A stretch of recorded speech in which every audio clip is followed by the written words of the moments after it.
Good morning Jyoti. Morning Jyoti. Good morning sir. Morning. अच्छा चलो start कर रहे हैं हम। अच्छा, ये बेसिक्स ऑफ अकाउंट्स में हम लोग इतना देर से जर्नल में काफ़ी सारा डिस्कशंस हुआ। फिर लेजर का एक स्पेशल टाइप ऑफ एंट्री जैसे कि ओपनिंग एंट्री में डिस्कशन हुआ था। अच्छा, क्या मैंने आप लोगों को होमवर्क दिया था वो लेजर के लिए या भूल गया था? बोल एक नहीं दिए थे। नहीं दिए। नहीं, तुम लोगों ने भी कुछ मुझे रिमेम्बर नहीं कराया कि सर लेजर दे दो। वो एक सम्स मैंने क्लास में डिस्कस कर रहा था कि ये वाला होमवर्क देना है। कोई एक बार तो रिकॉल कराते सर। मैं भी थोड़ा सा ये इधर उधर के चक्कर में भूल गया। अच्छा ठीक है, वो वाला सम्स मैं आप लोगों को फिर से दे दूंगा। ठीक है, फिर नेक्स्ट क्लास में उसका चर्चा हो जाएगा। आज ना थोड़ा सा ऐसे काफ़ी दिनों से ना थोड़ा मोनोटोनस हो गया है। बेसिक्स में हम लोग जर्नल लेजर यही चल रहा है ना। तो बेसिक्स में ना कुछ और भी उम्दा चीज़ें हैं। ठीक है, बहुत सारे accounts of basics of accounts में बहुत सारे इंपॉर्टेंट एरिया है। जैसे आज बात करना है ना totally theory base of accounting में। ये थ्योरी बेस ऑफ अकाउंटिंग का जो मैं बात आज स्टार्ट करने जा रहा हूँ, ये इतना इंपॉर्टेंट है। जो लोगों ने जर्नल एंड लेजर का क्लास मिस किया है उन लोगों को मैं बताऊंगा कि जर्नल लेजर मुझे प्लीज़ बोल लेना कि जर्नल लेजर एक बार प्लीज़ रिकॉल अच्छे से हो जाएगा, बहुत अच्छे से। जैसे कि मैं आयुष को बोलूँगा, शमोन्निता इफ़ नेसेसरी कि जर्नल लेजर को रिकॉल करना है सर वापस से, तो प्लीज़ बोलना, मैं उसको शेयर कर लूँगा। Otherwise theory base of accounts में अगर मैं बात करूँ तो थ्योरी बेस ऑफ अकाउंट्स जो है ये एग्ज़ाम में बहुत वाइटल है, क्योंकि इतना ज़्यादा कॉन्सेप्चुअल क्वेश्चंस आजकल पूछते हैं थ्योरी से कि स्टूडेंट्स ना घबरा जाता है। वो उनको लगता है स्टूडेंट्स को कि अकाउंट्स का मतलब होता है बड़े बड़े जर्नल करना, बड़ा बड़ा फाइनल अकाउंट्स बिल्डअप करना, बिग बिग पार्टनरशिप साथ डील करना। बट कभी कई बार ऐसे होते हैं इंस्टीट्यूट इतना ज़्यादा इजी क्वेश्चंस कर देते हैं, और जो काफ़ी ज़्यादा even CMA inter and CS executive में भी थ्योरी से इतना सारा सवाल कर रहा है जो बेसिक्स ऑफ फाउंडेशंस की चीज़ें हैं। स्टूडेंट्स ने चिंता में आ जा रहे हैं भाई क्या करें इसको लेके। मतलब ये इतना आसान है, कब काफ़ी दिनों तक रिवाइज नहीं किए, रिकॉल नहीं किए, 11-12 की चीज़ पूछ रहे हैं। आई होप आप लोग कनेक्ट कर पा रहे हो। तो इवन बीकॉम में तो यहाँ से सवाल करते रहते हैं, बीकॉम वाला चीज़ें भी हैं। तो थ्योरी बेस ऑफ अकाउंट्स जो है ना ये बहुत वाइटल है। तो प्लीज़ मैं आपको रिक्वेस्ट करूँगा कि बहुत मन लगा के सुनना, क्योंकि ये अकाउंट्स का बेसिक्स का बहुत बड़ा पार्ट है। जो थ्योरी है काफ़ी सारा चीज़ें इसमें इसमें अकाउंटिंग कॉन्सेप्ट में डील होगा, अकाउंट्स प्रिंसिपल में डील होगा। Accounting concept, accounting principle, conventions, accounting standards. ठीक है, ऐसे बहुत सारा छोटा छोटा अकाउंटिंग अलग अलग थ्योरीज। ठीक है, जो बहुत वाइटल इंपॉर्टेंस ही रखता है आप लोगों के पढ़ाई के लिए, अकाउंटिंग सिस्टम के लिए। तो प्लीज़ ध्यान से सुनिए। ठीक है, आई होप आप लोगों को समझ में आ रहा है सर आज क्या करने जा रहे हैं। आया ना सबको समझ में कि क्या होने वाला है? Good morning inky. Yes good morning sir.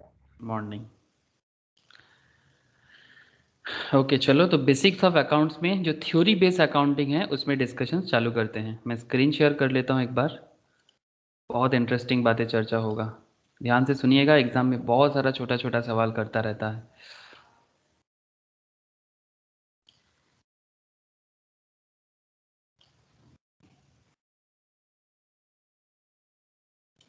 Yes, screen दिख रहा है? यस क्या सर। स्क्रीन शो हो रहा है ना? ओके ओके, देखो ध्यान से सुनो। देखो, तो पॉइंट क्या है, बेसिक्स ऑफ अकाउंट्स में एकदम बेसिक्स है, थ्योरी बेस है। नज़रअंदाज मत करना सर, इसको इग्नोर एकदम ना करना, बहुत वाइटल है। बार बार बोल रहा हूँ, थ्योरी बहुत लोग इग्नोर करते हैं और बाद में इतना पछताते हैं ना कि वो ज़िंदगी भर का पछतावा रह जाता है।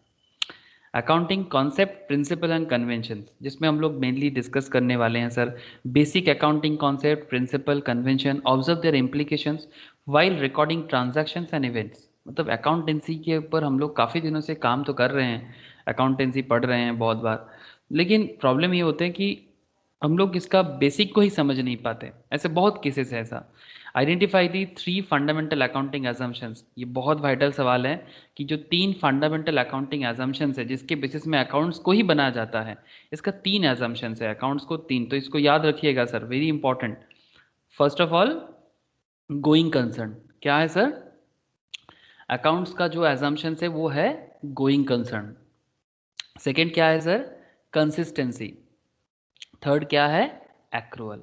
अब सर बोलने में बड़ा आसान लगता है कि 3 अकाउंटिंग एजम्पशंस, 2-3 बार रीड करोगे, मगअप करोगे, याद आ जाएगा कि 3 तरह का अकाउंटिंग एजम्पशंस होते हैं। बट बहुत केस में हम लोग ये मुश्किल में आ जाते हैं कि ये गोइंग कंसर्न है क्या, क्या काम करते हैं, अकाउंट्स को किस तरह से कंट्रोल करते हैं या संभालते कैसे हैं, दैट इज जो हमें जानना है।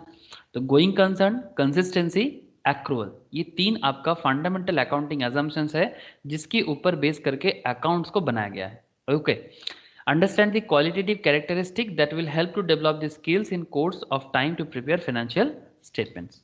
मतलब ये जो हम लोग फाइनल अकाउंट्स बनाते हैं ना sir, trading, PL, balance sheet जो बिल्डअप करते हैं, ये trading account, PL account, balance sheet जो भी हम लोग बिल्डअप करते हैं, ये सारा का सारा कॉन्सेप्ट बिल्डअप होता है ना, इसी के बेसिस पे बिल्डअप होते हैं। अब चलो सर, आपको एक एक करके मैं आगे आगे डिस्कस करता हूँ, बड़ा मन लगा के सुनिएगा। ऐसे आप लोग ये सब चीज़ें बचपन में 11th-12 में भी पढ़े, मतलब इसको बहुत बार पढ़ा जाता है, लेकिन फिर भी मुश्किल है थोड़ा सा। ध्यान से सुनिए। Entity concept.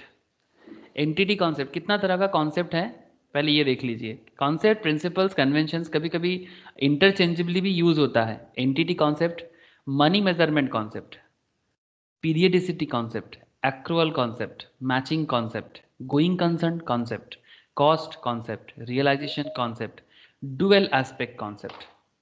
कितना सारा हो गया सर?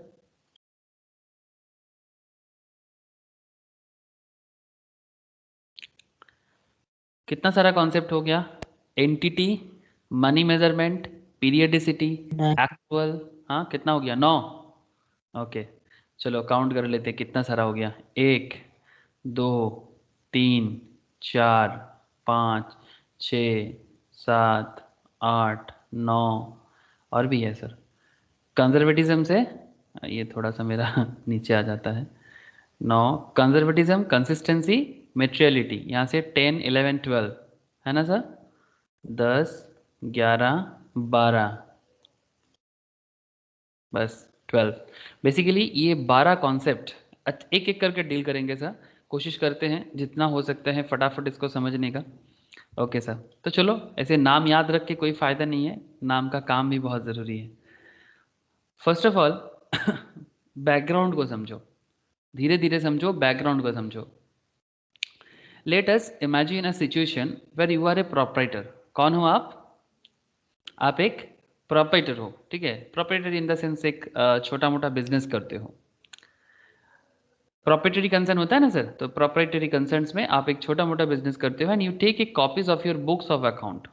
आप अपने जो बुक्स ऑफ अकाउंट्स है उसका जो कॉपी है उसको आप ले रहे हो, और लेके क्या कर रहे हो, टू 5 डिफरेंट अकाउंटेंट्स को आप अपने बुक्स ऑफ अकाउंट्स को दे रहे हो, ठीक है। अरे वो अकाउंट्स का बुक्स मतलब सर जिसमें हम लोग अकाउंट्स मेंटेन करते हैं, वही खाता, जानते हो ना सर, वही खाता बोलते हैं, हिसाबेर खाता, बांग्लाয় আমরা বলি हिसाब खाता, हिंदीते वाले वही खाता, और इंग्लिश में तो अकाउंट्स बुक ही कहते हैं सर। तो ये जो अकाउंट्स का जो कॉपी है हर एक दुकानदार का होता है, each and every shop owners. आप कभी भी किसी भी दुकान में विजिट करो, आप किसी मेडिकल में जाओ, उनका अगर वो थोड़ा मॉडर्न मेडिकल है, मेडिकल में बहुत लोग विजिट करते हैं।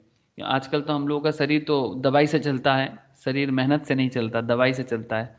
तो दवाई का दुकान में भीड़ बहुत होता है।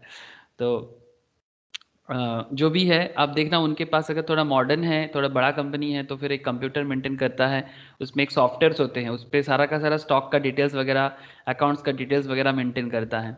कुछ लोग होते हैं जो थोड़ा ओल्ड ओल्ड बुक्स है, मतलब ओल्ड मेथड ऑफ सिस्टम से चलाते हैं, लेकिन आपको एक मेडिसिन प्रोवाइड करेगा तो संगे संग ना उसका रिकॉर्ड करता है।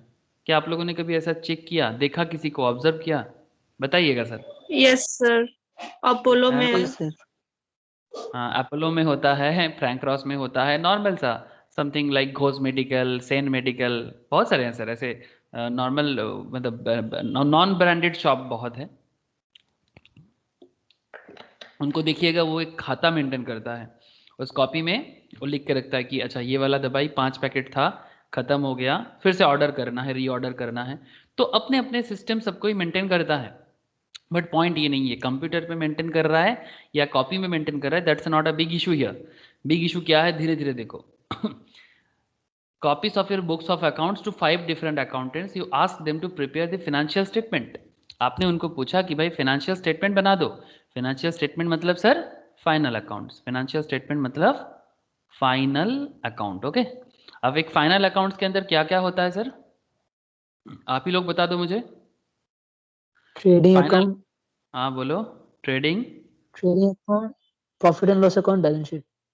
Trading, PL, balance sheet. Okay, एक सेकेंड में थोड़ा बोर्ड बन ले लो।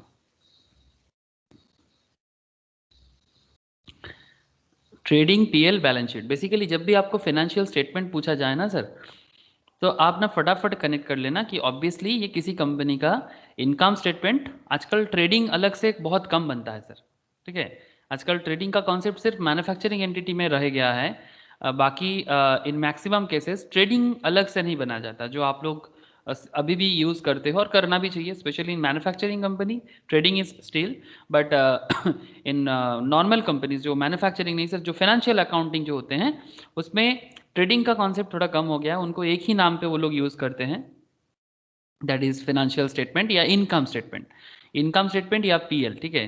तो चलो कोई बात नहीं, मैं पुराना वाला कॉन्सेप्ट यूज़ कर रहा हूँ जो बड़ा ट्रेडिशनल कॉन्सेप्ट है। ट्रेडिंग अकाउंट एक बनाया जाता है सर, फिर बनाया जाता है एक प्रॉफिट एंड लॉस अकाउंट, इसका दूसरा एक नाम है income statement. Okay, income statement आजकल सब कंपनी जो होता है ना उनका स्टेटमेंट होता है एज पर शेड्यूल 3। ओके, आप लोग जब कंपनी अकाउंट डिटेल्स करोगे, मैम कराएंगे आप लोगों को, तब शेड्यूल 3 आप लोग बहुत गजब लेवल पे सीखोगे। पीएल अकाउंट और इनकम स्टेटमेंट, स्टेटमेंट होता है ना जो, वो थोड़ा सा टी शेप में नहीं होता सर, वो थोड़ा सा मतलब मैं यहाँ पर टी दिखा रहा हूँ, बट इनकम स्टेटमेंट जब होगा वो टी शेप में नहीं होता। वो मैं आपको लैंड रोवर जैगुआर का दिखाया था ना एनुअल रिपोर्ट, फिर से आज एक बार दिखा दूंगा, उसमें कोई बात नहीं सर। बट आप देखिएगा कोई भी कंपनी का एनुअल रिपोर्ट ओपन करके आप देख सकते हो, मैं आपको क्लास में भी दिखाऊंगा केस स्टडीज के तौर पे। तो ट्रेडिंग, पीएल एंड लास्ट में क्या आता है sir, balance sheet. Okay, balance sheet में हम लोग इधर देखते हैं सर लायबिलिटी प्लस कैपिटल, और इधर हम लोग क्या देखते हैं, एसेट। बेसिक्स चीज़ें हैं सर, बट बेसिक चीज़ को एक बार ध्यान से समझो। अगर एक एक लाइन पे इनको बताया जाए कि भाई क्या है ये, तो आपका जवाब क्या होगा, this is the financial statement of A company, this is the financial statement. और भी कुछ चीज़ें होते हैं जिसको फाइनेंशियल स्टेटमेंट में देखा जाता है, मतलब इंक्लूड किया जाता है, जिसमें एक बहुत पॉपुलर है, दैट इज, आई होप आप लोगों ने नाम ज़रूर सुने होंगे या फिर किए भी होंगे, that is cash flow statement. नाम सुने हो कि नहीं सुने सर? Yes sir. ये भी एक अनदर है, हाँ, कैश फ्लो स्टेटमेंट। इसका भी मैनेजमेंट अकाउंटिंग। मैनेजमेंट अकाउंटिंग का मतलब होता है कि जो कॉस्ट एंड मैनेजमेंट अकाउंटिंग है, कैश फ्लो है, you can say it's a management accounting, yes you can say. But financial statement का पार्ट ये भी बहुत इंपॉर्टेंट होता है। Fund flow is not financial statement part, fund flow is also there, वो भी आप लोगों ने शायद किए होंगे, लेकिन कैश फ्लो को फाइनेंशियल स्टेटमेंट का पार्ट माना जाता है, फंड फ्लो को नहीं, वो मैनेजमेंट अकाउंटिंग है, दैट्स अ डिफरेंट इशू। मैं भी मैनेजमेंट अकाउंटिंग में नहीं जा रहा हूँ, ठीक है, टोटली फाइनेंशियल लेवल पे ही रहना चाहता हूँ, नहीं, क्योंकि मैनेजमेंट अकाउंटिंग और एक वास्ट एरिया है जो अकाउंट से थोड़ा अलग से निकल के ना एक अपना अलग ही दुनिया बनाया है। ओके, जो लोग सीएस एग्जीक्यूटिव करते हैं या सीए में करते हैं, इवन सीए इंटरमीडिएट में भी उनको मतलब मैनेजमेंट अकाउंटिंग अलग से पढ़ना पड़ता है, पूरा अलग ही चैप्टर वाइज मैनेजमेंट अकाउंटिंग होता है। चलो वो डिफरेंट इशू है, समय के साथ साथ आप सबको सभी चीज़ पता चल जाएगा। अच्छा, तो फिर फाइनेंशियल स्टेटमेंट पे trading, PL, balance sheet and cash flow statement. अब सवाल ये उठ रहा है सर, ठीक है ये सब तो हम लोग जानते हैं, आप इतना क्यों एक ही बात को बार बार बोल रहे हो, ध्यान से सुन लो ना sir. You ask them to prepare the financial statement on the basis of the above records and to calculate the profit of the business for the year. After few days they are ready with the financial statement. कितने लोगों को दिया था sir आप, 5 accountant को दिया था, okay, जो अलग अलग है, 5 अलग अकाउंटेंट को दिया और सभी को ही calculated 5 different amount of profit. ऐसा भी हो सकता है क्या कि 5 लोग अलग अलग प्रॉफिट का एलिमेंट लाके आपके सामने खड़ा कर दिया, क्या ऐसा पॉसिबल है?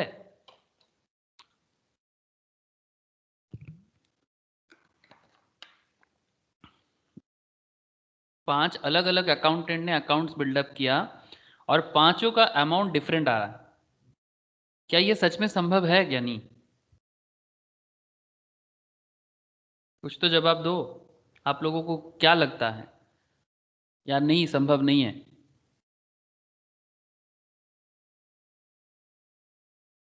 बाय मिस्टेकली मिस्टेक्स हो के सकता है। साथ पॉसिबल है। आयुष बोल रहा है बाय मिस्टेक। अच्छा, ज्योति बता रहा है, क्या बता रहा है ज्योति? और एक बार बताओ। मिस्टेक के साथ पॉसिबल है। मिस्टेक के साथ पॉसिबल है। ओके, बाकी सबको क्या लगता है कि सर मतलब पॉसिबल नहीं है, अलग अलग होना, सबका आंसर सेम होना चाहिए, यही लग रहा है क्या? Yes sir. Yes sir. Rule से করলে डिफरेंस है। हाँ हाँ बोल। डिफरेंट रूल से করলে यस डिफरेंस है। डिफरेंट रूल से करने से डिफरेंट हो सकता है, ये सर। चलो देखते हैं अब सही गलत क्या है, उसमें बात नहीं करना है अभी कि सर कौन सा अप्रोच सही है कौन सा अप्रोच सही नहीं है। दैट्स अ डिफरेंट इशू, वो तो समय के साथ साथ आपको समझ में आएगा, लेकिन थोड़ा टाइम बिताओ, थोड़ा सा टाइम बिताओ पेशेंस के साथ। देखो sir, and to with very wide variations among them. Guess, मतलब किसी किसी का डिफरेंस इतना है, मतलब प्रॉफिट का जो डेटा आ रहा है, जो देख के मतलब चौंकने वाले बात है sir. To avoid this, a generally accepted set of rules have been developed. एक ऐसा रूल बनाया गया है कि जो सबके लिए एक्सेप्टेबल हो। जनरली एक्सेप्टेड रूल्स, इसको हम लोग गैप भी बोलते हैं, generally accepted accounting principles. Okay, gap के बारे में अलग से मैं डिटेल्स बताऊंगा, आप लोगों ने जरूर पहले भी सुने होंगे मे बी, और ना भी सुने हो तो कोई मतलब कोई बात नहीं। Generally accepted set of rules have been developed. This generally accepted set of rules provides unity of understanding, मतलब अंडरस्टैंडिंग में एक यूनिटी देगा, एंड यूनिटी ऑफ अप्रोच, सबका एक यूनिटी लगेगा अप्रोच में, मतलब वो भी आ जाएगा in the practice of accounting and also in better preparation and presentation of the financial statements. अब यही देखने वाले बात है सर, कितना यूनिक और कितना यूनिटी अप्रोच में आ सकता है। अकाउंटिंग बिजनेस का लैंग्वेज है, ये तो हम लोग बेसिक के पहले क्लास में ही बात कर लिए थे कि अकाउंट्स जो है वो लैंग्वेज ऑफ द बिजनेस है, इसमें तो कोई दोहराई नहीं है। क्या सर, अकाउंट्स बिजनेस का लैंग्वेज है कि नहीं है? अगर बिजनेस को समझना है तो फिर क्या देखते हैं हम लोग? अकाउंट से तो देखते हैं। एम आई राइट और रॉन्ग सर? या फिर मैं मेरा राइट रॉन्ग? सर। मेरा राइट रॉन्ग का बात नहीं है, मतलब जो अकाउंट्स फर्टर्निटी है, जो दुनिया के जो भी लोग अकाउंट्स को मेंटेन करते हैं, वो दुनिया में हर एक लोग बिजनेस को अगर समझना है तो उसके लिए अकाउंट्स को बड़ा बड़ा ही ज़्यादा मतलब अहमियत देते हैं सर। कोई भी चीज़, किसी भी कंपनी के बारे में अगर आपको जानना हो, मैं हमेशा ये क्लास में ये काफ़ी स्टार्टिंग से मैं इसको यूज़ कर रहा हूँ, तो फिर से मैं इसी को आपके सामने ला रहा हूँ। ऐसे मैं दूसरा कंपनी में भी आज जाऊँगा ज़रूरत पड़ने से। ये है आपका JLR अकाउंटिंग रिपोर्ट, मतलब JLR मतलब जैगुआर एंड लैंड रोवर वाला। ओके, ये रोज़ मेरे पास रहता है और मैं रोज़ भूल जाता हूँ। ये जैगुआर लैंड रोवर का एनुअल रिपोर्ट है सर। ये एक्चुअली रिसेंटली ना टाटा मोटर्स बड़ा अच्छा प्रॉफिट भी दे रहा है, ठीक है, जो लोग इन्वेस्टमेंट किया काफ़ी अच्छा दे रहा है। यहाँ पर अगर थोड़ा सा आंख लगाओ तो आपको बहुत कुछ दिखेगा। जस्ट लुक किया कि यहाँ पर यू कैन सी हियर कि कितना proportions of a retail sales में ये लोग दे रहा है। एक मिनट, कुछ डेटा है यहाँ पर, बहुत अच्छा अच्छा डेटा आपको मिलेगा कंपनी को समझने के लिए, कि अगर ये टाटा मोटर्स को समझना है तो आप इसका अकाउंट्स और फाइनेंशियल जो डेटा है उसी को हम लोग यूज़ करते हैं। और यही एक ट्रेंड है कि भाई अगर बिजनेस को समझना है तो उसका अकाउंट्स को क्यों ना चेक किया जाए। ये देखो, ये इसका फाइनेंशियल स्टेटमेंट दिख रहा है सबको? बोलिएगा sir. Just look here, zoom करके भी देख सकते हो। ये कंसोलिडेटेड है, मतलब टाटा मोटर्स एंड उसका जो भी सब्सिडियरी कंपनी है सर, मतलब उनके अंडर पे जिस पे उसका 51% शेयर वगैरह है, सबको मिला जुला के उसका बैलेंस शीट का डेटा है, कितना प्रॉफिट है कितना लॉस है, सारा का सारा रियल लाइफ है सर। मतलब ये मैंने कंपनी के साइड से लिया, आपके सामने लिया, तो इसमें कोई झूठ मूठ का बात तो है नहीं। तो अगर आपको कंपनी के बारे में कुछ भी डिटर्मिनेशन करना है, कुछ भी समझना है कि टाटा कैसा परफॉर्म कर रहा है और उसका specially land rover and Jaguar वाला सेक्टर कितना कर रहा है अच्छा, उसका भी आइडिया आपको यहीं से मिलेगा। जैसे अगर मैं वो जो भी पूरा का पूरा अकाउंट्स डेटा आप देख रहे थे, इससे कुछ समरी यहाँ से निकल के आया। क्या निकल के आया? Retail sales including our China joint venture 5,08,659 units पूरा साल भर में। ये आप देख सकते हो 2019-20 का डेटा है। इतना यूनिट का लैंड रोवर एंड जैगुआर इन्होंने सेल किया है। होलसेल एक्सक्लूडिंग चाइना, चाइना को अगर छोड़ दिया जाए तो 4,75,952 यूनिट्स का सेल किया है। अगर आप प्रॉफिट देखो, ठीक है, अगर आप प्रॉफिट देखो तो 2019-20 में इनका 0.4 बिलियन का लॉस है सर। क्या आप लोगों को दिख रहा है सर? 2019-20 में 0.4 बिलियन का लॉस है और 2018-19 में इनका 3.6 बिलियन का लॉस था। कुछ दिख रहा है सर? और 17-18 में 1.5 बिलियन का प्रॉफिट था। तो प्रॉफिट था, फिर 18-19 में काफ़ी जोर का लॉस हुआ एंड आफ्टर दैट कंपनी ने अपना लॉस को काफ़ी जोर से कम भी किया। दिख रहा है कि नहीं दिख रहा है सबको? Yes, sir. Yes sir. अगर आप रेवेन्यू देखो जैगुआर लैंड रोवर का 23 बिलियन का रेवेन्यू है, मतलब जो सेल का एरिया है 1920 में 23 बिलियन का सेल, फिर 18-19 में सेल बड़ा ज़बरदस्त हुआ था 24.2, लेकिन 17-18 में इनका सेल बड़ा अच्छा था 25.8। आई होप 2020-21 में, सॉरी 21-22 में ये बहुत अच्छा परफॉर्म करेगा बिकॉज इसका बिजनेस में एक रिवाइवल आया है और टाटा मोटर्स के शेयर्स में भी वो दिख रहा है। ओके, तो ये देखो यहाँ पर जैसे अभी कैश फ्लो का बात कर रहा था ना सर, अभी मैं आपसे कैश फ्लो का बात कर रहा था। आप देख सकते हो यहाँ पर ऑपरेटिंग कैश फ्लो, मतलब कितना पैसा इसके बिजनेस में फ्लो हो रहा है। देखो सर, पैसा पॉकेट में रख के कोई इंसान बड़ा नहीं बन सकता। पैसा का आना जाना जितना ज़्यादा होगा वो इंसान भी बढ़ता है और वो बिजनेस भी बढ़ता है। अब इसका फ्लो कितना हुआ था इनका, इसीलिए कैश फ्लो को बहुत अहमियत दिया जाता है। 2.6 बिलियन का 1920 में, 2.5 बिलियन का 18-19 में एंड 3.1 बिलियन। आप देख सकते हो जिस बार उसका ज़्यादा अच्छा कैश फ्लो हुआ था उस बार उसका प्रॉफिट भी ज़्यादा अच्छा था। क्या दिख रहा है सर? 17-18 में उसका कैश फ्लो ज़्यादा हुआ था तो उसका प्रॉफिट भी ज़्यादा हुआ था। ये sir no? Yes, sir. Yes, sir. Total investment spending का अगर आप सिचुएशन देखो, ये सब फंडामेंटल, ये सब मैं नॉर्मली स्टॉक मार्केट क्लास का जो फंडामेंटल एनालिसिस है उसमें ये सब बातें ज़्यादा होता है, लेकिन कोई बात नहीं, ये अकाउंट्स का बेसिक्स है तो थोड़ा आइडिया जनरेट करने के लिए मैं कोशिश कर रहा हूँ आपको, और कोई इरादा नहीं है। तो जाके आपके दिमाग में ना जो भी अभी बात करेंगे ना फटाफट आएगा। टोटल इन्वेस्टमेंट स्पेंडिंग का अगर देखो आप कितने इन्वेस्टमेंट किया, 3.3 बिलियन, दैट इज 2019-20 में। 18-19 में 3.8 बिलियन का स्पेंडिंग था और आप देखो यहाँ पर फिजिकल 17-18 में इसका स्पेंडिंग देखो सर 4.2 बिलियन का। स्पेंडिंग ज़्यादा, कैश फ्लो ज़्यादा, प्रॉफिट भी ज़्यादा। स्पेंडिंग कम, कैश फ्लो कम, प्रॉफिट भी कम। और ऑब्वियसली कुछ तो ऑब्वियसली मैटर रहेगा कि कुछ तो बिजनेस डिसीजंस में बड़ा इम्पैक्ट आया था। तो अकाउंट्स क्या है sir? Accounts is the language of business. अगर आपको अकाउंट्स को समझना है तो बिजनेस को समझना है तो एक्चुअली वो अकाउंटेंसी है, जो अकाउंट्स एंड फाइनेंस का जो एरिया है वही आपको बिजनेस को समझने में हेल्प करेगा। ओके, तो ये इसका एक्चुअली मैं बार बार Jaguar and Land Rover use कर लेता हूँ बिकॉज इसका ना ये प्रेजेंटेशन बड़ा मज़ेदार है समझाने के लिए, स्पेशली इन बेसिक क्लास। तो अब चर्चा क्या होगा, चलो आगे देखो। अब सवाल है सर कि ये जिस तरह से आप देख रहे हो, ठीक है, तो यहाँ पर हमारा जो स्टोरी था कि 5 अलग अलग अकाउंटेंट ने अलग अलग प्रॉफिट लेके आपके सामने आ गया। अब अकाउंट तो लैंग्वेज ऑफ बिजनेस है।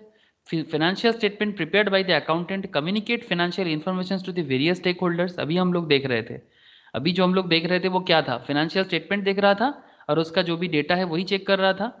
किसको चाहिए होता है? वेरियस स्टेक होल्डर्स, मतलब अलग अलग लोग जो स्टॉक मार्केट में इन्वेस्ट करते हैं, जो कंपनी में काम करते हैं, जो कंपनी का लोन प्रोवाइडर है, जो क्रेडिटर है, जो डेटर है, सबको चाहिए sir. Therefore, it is important that financial statement prepared by different organizations should be prepared on uniform basis. अलग अलग ऑर्गेनाइजेशन अकाउंट्स बना सकता है, उसमें कोई दिक्कत नहीं, वो तो करना ही होगा, बट उनमें एक यूनिफॉर्मिटी तो चाहिए, या सब अपना अपना रूल लगाएगा? बात कुछ समझ में आ रहा है कि नहीं आ रहा है? अलग अलग ऑर्गेनाइजेशन, टाटा का लैंड रोवर जैगुआर है जो इंटरनेशनल बेसिस में काम करते हैं। इंडिया में और भी बहुत सारे ऑटोमोबाइल कंपनीज है, Mahindra is there, Maruti Suzuki is there, आपका क्या बोलते हैं उसको, हुंडई, होंडा, बहुत सारा कंपनी इंडिया में काम करते हैं। तो इन सभी को इंडिया में इंडिया के सिस्टम पे अकाउंट मेंटेन करना होगा, क्योंकि इंडिया में टैक्स देना है, इंडिया में इन्वेस्टमेंट करना है, इंडिया से लोन लेना है, जो भी चाहिए आपको। अशोक लेलैंड इज देयर, बहुत सारे ऑटोमोबाइल सेक्टर्स है। समझ में आ रहा है? सबका अकाउंटिंग सिस्टम में एक यूनिफॉर्मिटी होना चाहिए कि नहीं चाहिए? हेलो सर, बोलो। बात कुछ समझ में आ रहा है? पल्ले कुछ पढ़ रहा है सर? Yes, sir. तो दैट इज द रीजन कि uniform system, also there should be consistency over a period of time in the preparation of this financial statement. If every accountant starts following his own norms, अगर हर कोई अपना अपना norms मतलब character लगाना चालू कर दिया, नोशंस, अपना सोच मतलब तुम क्या सोच रहे हो, and accounting is different items, then there will be an utter confusion. Obviously अगर हर किसी का अपना अपना कॉन्सेप्ट आ जाएगा तो फिर कंफ्यूजन तो क्रिएट होगा ना सर. ऑब्वियसली जोर का कंफ्यूजन क्रिएट होगा. सब बोलेगा मेरा वाला ठीक है, वो बोलेगा मेरा वाला कॉन्सेप्ट सही है. तो ये सारा का सारा चीज को ना एक पर्टिकुलर जगह में बांधना है आपको. To avoid confusion and the achieve uniformity, accounting process is applied with the conceptual framework of generally accepted accounting principles. The term GAAP is used to describe rules developed for preparation of the financial statement. तो GAAP क्या है सर? GAAP एक ऐसा term है जो generally accepted accounting principles है, use to describe rules developed for the preparation of financial statement. और फाइनेंशियल स्टेटमेंट क्या है? अभी आपने देखा, trading, PL, balance sheet, income statement, सब कुछ मिला के कैश फ्लो और कॉल्ड. तो इसको बनाने का जो सिस्टम है that is concept, conventions, postules, principles. ठीक है, these gaps are the backbone of the accounting information system, without which the whole system cannot even stand erectly. सही तरह से आप इसको खड़ा भी नहीं कर सकते. These principles are the ground rules which define the parameters and constraints which accounting reports are generated. जो आप रिपोर्ट देख रहे हैं ना सर, अभी हम लोग जो रिपोर्ट चेक कर रहे थे टाटा का, ठीक है, ये अकाउंटिंग रिपोर्ट ही तो है, एनुअल रिपोर्ट ही तो चेक कर रहे हैं, है ना सर? बोलो, ये अकाउंटिंग रिपोर्ट ही तो चेक कर रहे हैं. तो ये अकाउंटिंग रिपोर्ट जो भी बन रहा है, इसके पीछे का रीज़न क्या है? बिकॉज इसके पीछे गैप काम कर रहा है, एक यूनिफॉर्मिटी काम कर रहा है. ठीक है, तब जाके आप एक यूनिफॉर्म लेवल पे एक अकाउंटिंग सिस्टम बिल्डअप कर पा रहे हो. देखो sir, cash and cash equivalent, सारा का सारा ऐसा क्या डेटा चाहिए आपको. जब आप लोग अकाउंट्स में माहिर हो जाओगे ना, मतलब एकदम स्पेशलाइज स्किल्स जनरेट कर लोगे धीरे धीरे, तब आप कोई भी रिपोर्ट पढ़ के किसी भी तरह का डिसीजंस दे सकते हो. इवन जो लोग स्टॉक मार्केट में जो बड़े बड़े इन्वेस्टर्स होते हैं ना, इनको इसका पूरा का पूरा एक एक लाइन का मतलब फटाफट समझ में आ जाएगा. तो ये एक स्पेशलिटी एरिया है सर, एक स्पेशलाइज्ड कॉन्सेप्ट का जगह है. ठीक है, ये देखो, parent company financial statement. Parent company मतलब जो हेड है टाटा मोटर्स का, मतलब जो मेन कंपनी है उसका स्टेटमेंट अलग से दिया गया है. एक कंसोलिडेटेड था, मतलब उसमें मिला जुला के था. इसमें सिर्फ पेरेंट का है, बाद में सब्सिडियरी का भी अलग से होगा. ठीक है, तो ये सब कुछ यहाँ पर दिया हुआ है. अब ये सब तो धीरे धीरे समझ आएगा sir, but you have to understand the basics. Okay okay sir, तो पहले बेसिक को बिल्डअप करते हुए चलते हैं. अब चलो सर, गैप तो समझ में आ गया कि गैप क्या है और गैप के थ्रू से क्या कर सकते हैं. अब अकाउंटिंग कॉन्सेप्ट क्या है? Accounting concept define the assumption on the basis of which financial statement of a business entity are prepared. Certain concepts are perceived, assumed and accepted in accounting to provide a unifying structure and internal logic to accounting process. The word concept means idea. Concept का मतलब क्या होता है? Idea और notion, मतलब किसी चीज के प्रति आपका क्या सोच है. which has universal applications. Financial transactions are interpreted in the light of the concept which govern accounting method. Concepts are those basic assumptions and conditions which form the basis upon which accountancy has been laid. Unlike physical science, accounting concepts are only result of broad consensus. These accounting concepts lay the foundation on the basis of which accounting principles are formulated. जब principles पढ़ेंगे, इसके बाद principles पे भी discussions होगा. ठीक है, तो कॉन्सेप्ट के बेसिस पे ही प्रिंसिपल को बनाया गया है. ठीक है, तो अगर आपको कॉन्सेप्ट समझ में नहीं आएगा तो आप प्रिंसिपल कैसे बिल्ड करोगे? तो चलो, अकाउंटिंग प्रिंसिपल्स क्या है वो भी देख लेते हैं. लगे हाथ ये भी समझ लेना चाहिए, इंपॉर्टेंट एरिया है सर. एक एक पॉइंट इंपॉर्टेंट है, बार बार बोल रहा हूँ. Accounting principles are a body of doctrines. ये किस तरह का डॉक्ट्रिन्स है? डॉक्ट्रिन मतलब डॉक्टर का काम क्या है? Method of methodology. डॉक्ट्रिन मतलब किसी भी चीज़ को ठीक करने का तरीका, किसी भी चीज़ को ठीक रखने का तरीका. दैट इज़ वाई ना हम लोग जो डॉक्टर भी बोलते हैं, जो मेडिकल प्रैक्टिशनर्स है, ठीक है, उनको डॉक्टर क्यों बोलते हैं? बिकॉज वो हमारा शरीर को ठीक रखना जानता है. वो एक पर्टिकुलर मैटर पे स्पेशलाइज्ड है. ओके, तो उसका डॉक्टर है वो. The accounting principles are a body of doctrine commonly associated with the theory of and procedures of accounting, serving as an explanation of current practice and is a guide for selection of conventions and procedures where alternative exist. ध्यान से देखिए, Accounting principle must satisfy the following conditions. First, they should be based on real assumptions. They must be simple, understandable, and explanatory. They must be followed consistently. They should be able to reflect future predictions. They should be informational for the users. Accounting principles जिस particular concept में बना है, मतलब accounting principles का जो main satisfying conditions है वो ये है sir. They should be based on the real assumptions. They must be simple, understandable, explanatory. They must be followed consistently. They should be able to reflect future predictions. They should be informational for the users. बार बार बोल रहा हूँ, आगे कुछ mathematical use होगा sir, mathematical examples भी हम लोग देखेंगे, तो आप लोग फटाफट कनेक्ट कर पाओगे कि ये सब चीज़ों के पीछे मैटर क्या है. तो वेट कीजिए, हम लोग मैथ्स में भी आ रहे हैं अभी. मैथ्स मतलब अकाउंटिंग मैथ्स. अब अकाउंटिंग कन्वेंशंस क्या है? Accounting conventions emerge out of an accounting practice commonly known as accounting principles adopted by various organizations over a period of time. These conventions are derived by usage and practice. The accountancy bodies of the world may change any of the conventions to improve the quality of accounting information. Accounting conventions need not have universal applications. In the study mat, in the term of accounting concept, accounting principles, accounting conventions have been used interchangeably. हाँ sir, ये एक है कि accounting concept, principles and conventions को हम लोग interchangeably आगे आगे यूज करते हैं और ये एक तरह का प्रैक्टिस बन गया है, बट फिर भी सबका एक अपना अपना कैरेक्टरिस्टिक तो जरूर है. अब पॉइंट क्या है sir? Concept, principles and conventions का एक ओवरव्यू. तो पहले एक एक कॉन्सेप्ट को लेके चलते हैं. याद है ना वो 12 कॉन्सेप्ट स्टार्टिंग में रीड कर रहे थे? हाँ सर, याद है? अभी 2 मिनट 15 मिनट पहले ही शायद पूरा का पूरा 12 कॉन्सेप्ट रीड कर रहे थे. अब एक एक कॉन्सेप्ट को एक एक करके डील करना है.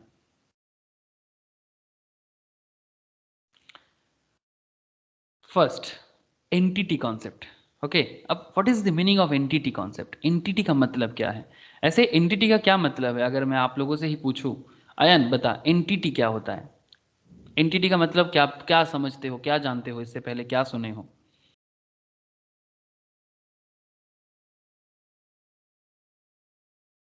अयन कुछ बोलेगा तो बोल. एनीवन? एंटिटी का मतलब? सर बिजनेस अलग और ओनर अलग. Sir separate. सर हाँ सेपरेट. बिजनेस एंड मतलब अच्छा, बिजनेस एक separate entity, separate legal entity. मतलब बिजनेस का एंटिटी माने उसका independent identity. एग्जिस्टेंस, नीजर एग्जिस्टेंस था. Own existence. Very good sir, सबका अल्टीमेटली आंसर सेम ही जगह पे पहुंच रहे हैं. सबका मतलब बिजनेस का एक ओन एग्जिस्टेंस रहेगा, एक ऑर्गेनाइजेशन के माफी को काम करता है. Very good sir. चलो, तो अगर ये एक तो बेसिक आइडिया आप लोगों ने सबके मन में जनरेट हुआ. अब इसका अकाउंटिंग कॉन्सेप्ट में देखो दिख से. Entity concept states that business enterprises separately identity apart from its owner. Accountant should treat a business as distinct from its owner. जो आप लोग बोल रहे हो, very good for. The business transactions are recorded in the business books of accounts and owner's transaction in his personal books of accounts. The practice of distinguishing the affairs of the business from the personal affairs of the owners originated only in the early days of the double entry bookkeeping. This concept helps in keeping business affairs free from the influence of the personal affairs of the owners. Business को अलग रखने का main इरादा क्या है? इरादा तो एक ही है कि बिजनेस को ओनर का पर्सनल अफेयर से अलग रखना है. ओनर अपने पर्सनल लाइफ में बहुत कुछ कर सकता है, अच्छा बुरा भला बहुत कुछ कर सकता है. पर्सनल अफेयर्स बिजनेस के साथ क्यों जोड़ा जाए? ओनर बिजनेस भी कर रहा है, कभी कभी क्या कर रहा है ना, बिजनेस से पैसा उठा के, बिजनेस से जो भी इनकम कर रहा है ना उसको लेके वो कभी घूमने जाता है. जैसे अगर मैं वेस्ट बंगाल में बताऊं, कभी मतलब बंगालीज बिजनेसमैन अगर है तो वो उसके पास फेमस 3 डेस्टिनेशन है. Dipuda, anyone no sir? Dipuda, very good sir. Dipuda, what is this? Dipuda, Digha मतलब this is the Goa in West Bengal. Puri, ये तो मतलब नहीं, Puri is better than Digha, but Bengalis का बड़ा फेमस डेस्टिनेशन है दीघा, पूरी एंड दार्जिलिंग. ओके, तो से फॉर एग्जांपल कि बिजनेसमैन बड़ा मजे से बिजनेस कर रहा है और बीच बीच में कभी घूमने जाते हैं, कभी फैमिली से, कभी फ्रेंड्स के साथ. ठीक है, तो पर्सनल अफेयर्स है ना, इसका घूमने जा सकते हैं, कोई प्रॉब्लम नहीं है. कभी ठंडे में जाएगा, कभी बारिश में जाएगा, कभी गर्मी में जाएगा, अलग अलग रीज़न होता है. कुछ लोग दीघा पहुंचते हैं बारिश के टाइम पे, वो उस टाइम पे ना एक लहर आता है समुद्र में, साड़ा साड़ी उसका नाम है सर. तो लोकल नेम साड़ा साड़ी बान, नाम सुने हो किसी ने? समुद्र में लहर आता है. Yes sir. শুনেছিস? Very good. সাড়াসাড়ি বান বলে তো ঠিক বলছি আমি? তুই আরো ভালো জানবি রাজু, বল। না তুইও শুনেছিস, জানিস না? হ্যাঁ, আমরা পড়েছি ওটা, একটা পুরো আর্টিকেল পড়েছি ওটা নিয়ে। ওটা নিয়ে পুরো আর্টিকেল পড়েছিস? কি হয় ওটাতে? क्या होता है? বাংলাতেই বলতে, আমি বলে দেবো সবাইকে, নো প্রবলেম। 2 মিনিটে বলে ফেল। ব্যাপারটা হয় যে মানে যখন মানে সমুদ্রের জল আর মানে যখন ঠান্ডা জল আর গরম জল যখন এক প্রকার ভাবে মানে দুজনে যখন সংঘর্ষ হয়, তখন গরম জল আর ঠান্ডা জলের মধ্যে যে একটা মানে এই টাইপের হয়, কি বলে, একটা হালকা টাইপের বোন মানে তরঙ্গ টাইপের ওঠে আর কি, আচ্ছা, সেটাকেই এক প্রকার। সাড়াসাড়ির বান বলা যায়। ओके राजू, राजू का कॉन्सेप्ट मैं समझा देता हूँ। वो जो साड़ा साड़ी बांध बोल रहे हैं ना, बारिश के टाइम पे समुद्र में ना होता है, बहुत जोर का होता है, तो कभी कभी खतरनाक होता है कि वो समुद्र का लहर ना पूरा एकदम मेन लैंड पे आ जाते हैं। तो वो क्या होता है, जो राजू ने बताया कि वो ठंडा पानी और गर्म पानी का एक मिक्सचर में ना एक प्रेशर क्रिएट होता है, और जिस प्रेशर के कारण समुद्र में लहर का जो हाइट है वो काफ़ी ज़्यादा हो जाते हैं, और वो इवन उसका जो लहर का जो पछाड़ है, मतलब वो जिस तरह से आता है ना एकदम तो मतलब ग्रास करने के लिए, वो बहुत जोर का आता है। कोई बात नहीं sir, it's a different concept, मतलब इसके साथ अकाउंट्स का कोई रिलेशन नहीं है। बट पॉइंट जो जिसमें बात मेनली चल रहा था, वो आप लोग जानते हो ना, मैं बीच बीच में थोड़ा आप लोगों को घुमाने लेके चल जाता हूँ। आप लोगों को पसंद हो ना हो, मैं तो घूमने चल जाता हूँ आप लोगों के साथ। तो चलो अभी दीघा से वापस आ जाओ, ठीक है? हम लोग फिर से पढ़ाई में आ जाएंगे। तो दीघा में आप पर्सनल अफेयर्स करने जाओ, कोई प्रॉब्लम नहीं, लेकिन खर्चा आप बिजनेस से कर रहे हो, लेकिन उसको भी अलग से देखना पड़ेगा ना। तो ये एंटिटी कॉन्सेप्ट में क्या होता है, बिजनेस का खर्चा, ओनर का खर्चा, ओनर ही बिजनेस को चलाते हैं। बट खिचड़ी ना बनाओ यार, खिचड़ी बनाओगे तो जैसे एक बार चाल के साथ दाल को एक कर देते हो। कभी खिचड़ी बनाना देखे हो या बनाए हो क्या? अगर खिचड़ी बनाए हो, मुझे पता है यहाँ पर बहुत जन है जिनको खाना बहुत अच्छे से बनाना आता है। तो अगर आप खिचड़ी एक बार बनाने के लिए चावल और दाल को एक बार मिक्स कर दो ना, तो उसको कभी अलग नहीं कर सकते, इम्पॉसिबल काम हो जाएगा। क्या मैं सही बोल रहा हूँ? क्या मैं सही बोल रहा हूँ सर? हाँ सर। खिचड़ी बनाने के लिए अगर आप चावल और दाल मिक्सड अप करना होता है, एक बार मिक्स कर दो तो अलग करना मुश्किल है। तो एग्जैक्टली एंटिटी कॉन्सेप्ट भी कुछ इस तरह का है कि बिजनेस का अफेयर्स और ओनर्स का अफेयर को अगर एक बार आप मिक्स कर दो ना, तो आपको हिसाब लगाना मुश्किल हो जाएगा। तो इसलिए खिचड़ी खाने के लिए ठीक है, बट खिचड़ी का हिसाब करना मुश्किल है। अब पॉइंट क्या है sir? Entity concept means that the enterprise is liable to the owner. Enterprise मतलब जिसका बिजनेस है, जो बिजनेस है वो अपने ओनर के प्रति लायबल है फॉर कैपिटल इन्वेस्टमेंट। ध्यान से सुनिएगा, इसके बारे में मैं पहले भी बोला कि सर कैपिटल लायबिलिटी साइड में क्यों आता है, याद है सबको? मैंने एक दिन सवाल किया था क्लास में, बेसिक के क्लास में ही, कि सर बताओ कि लायबिलिटी कैपिटल को लायबिलिटी साइड में क्यों लिखा जाता है बैलेंस शीट में, याद है? जहां पर कैपिटल के अंदर लायबिलिटी वाला कोई कैरेक्टर डायरेक्टली नहीं शो होता है, मतलब आंखों देखी अगर किसी को आप बोलो कि मेरा पूंजी मेरे लिए लायबिलिटी है, क्या कोई बिलीव करेगा?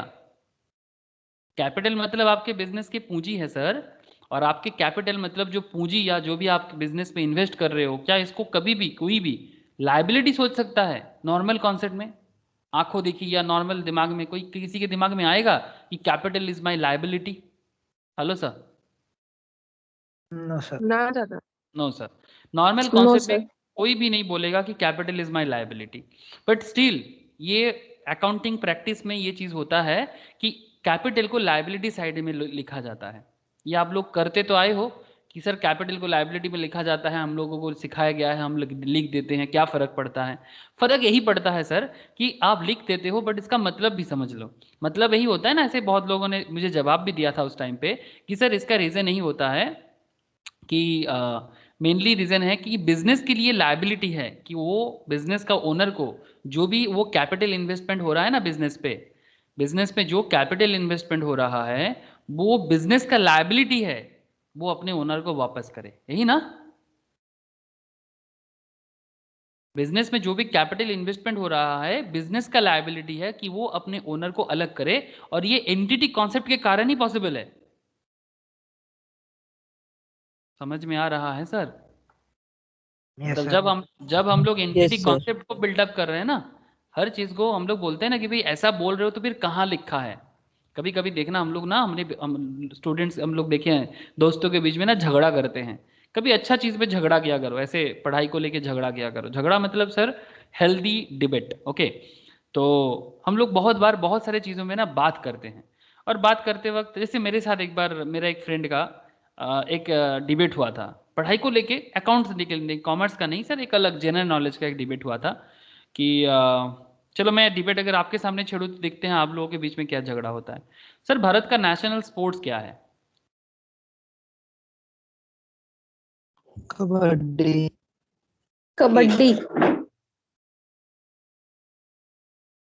नेशनल स्पोर्ट्स तो कुछ भी नहीं है। हॉकी है सर। हाँ कबड्डी। Hockey hockey. अरे देखो अभी हॉकी का आंसर आ रहा है। बोलो सर क्या है, हॉकी है कबड्डी है? Sir hockey hockey. अच्छा देखो फिर से हॉकी आ रहा हॉकी है। है सर। 3 वोट कबड्डी में मिला, 2 वोट हॉकी में मिला। मेरे साथ मेरे फ्रेंड का भी सेम झगड़ा हुआ था, 2010-11 का बात कर रहा हूँ। 2021 चल रहा है, अगेन वही झगड़ा आपके बीच में हो रहा है। क्या ताल्लुक है? National sports. हाँ हॉकी हॉकी। हॉकी, तो फिर कबड्डी क्या है?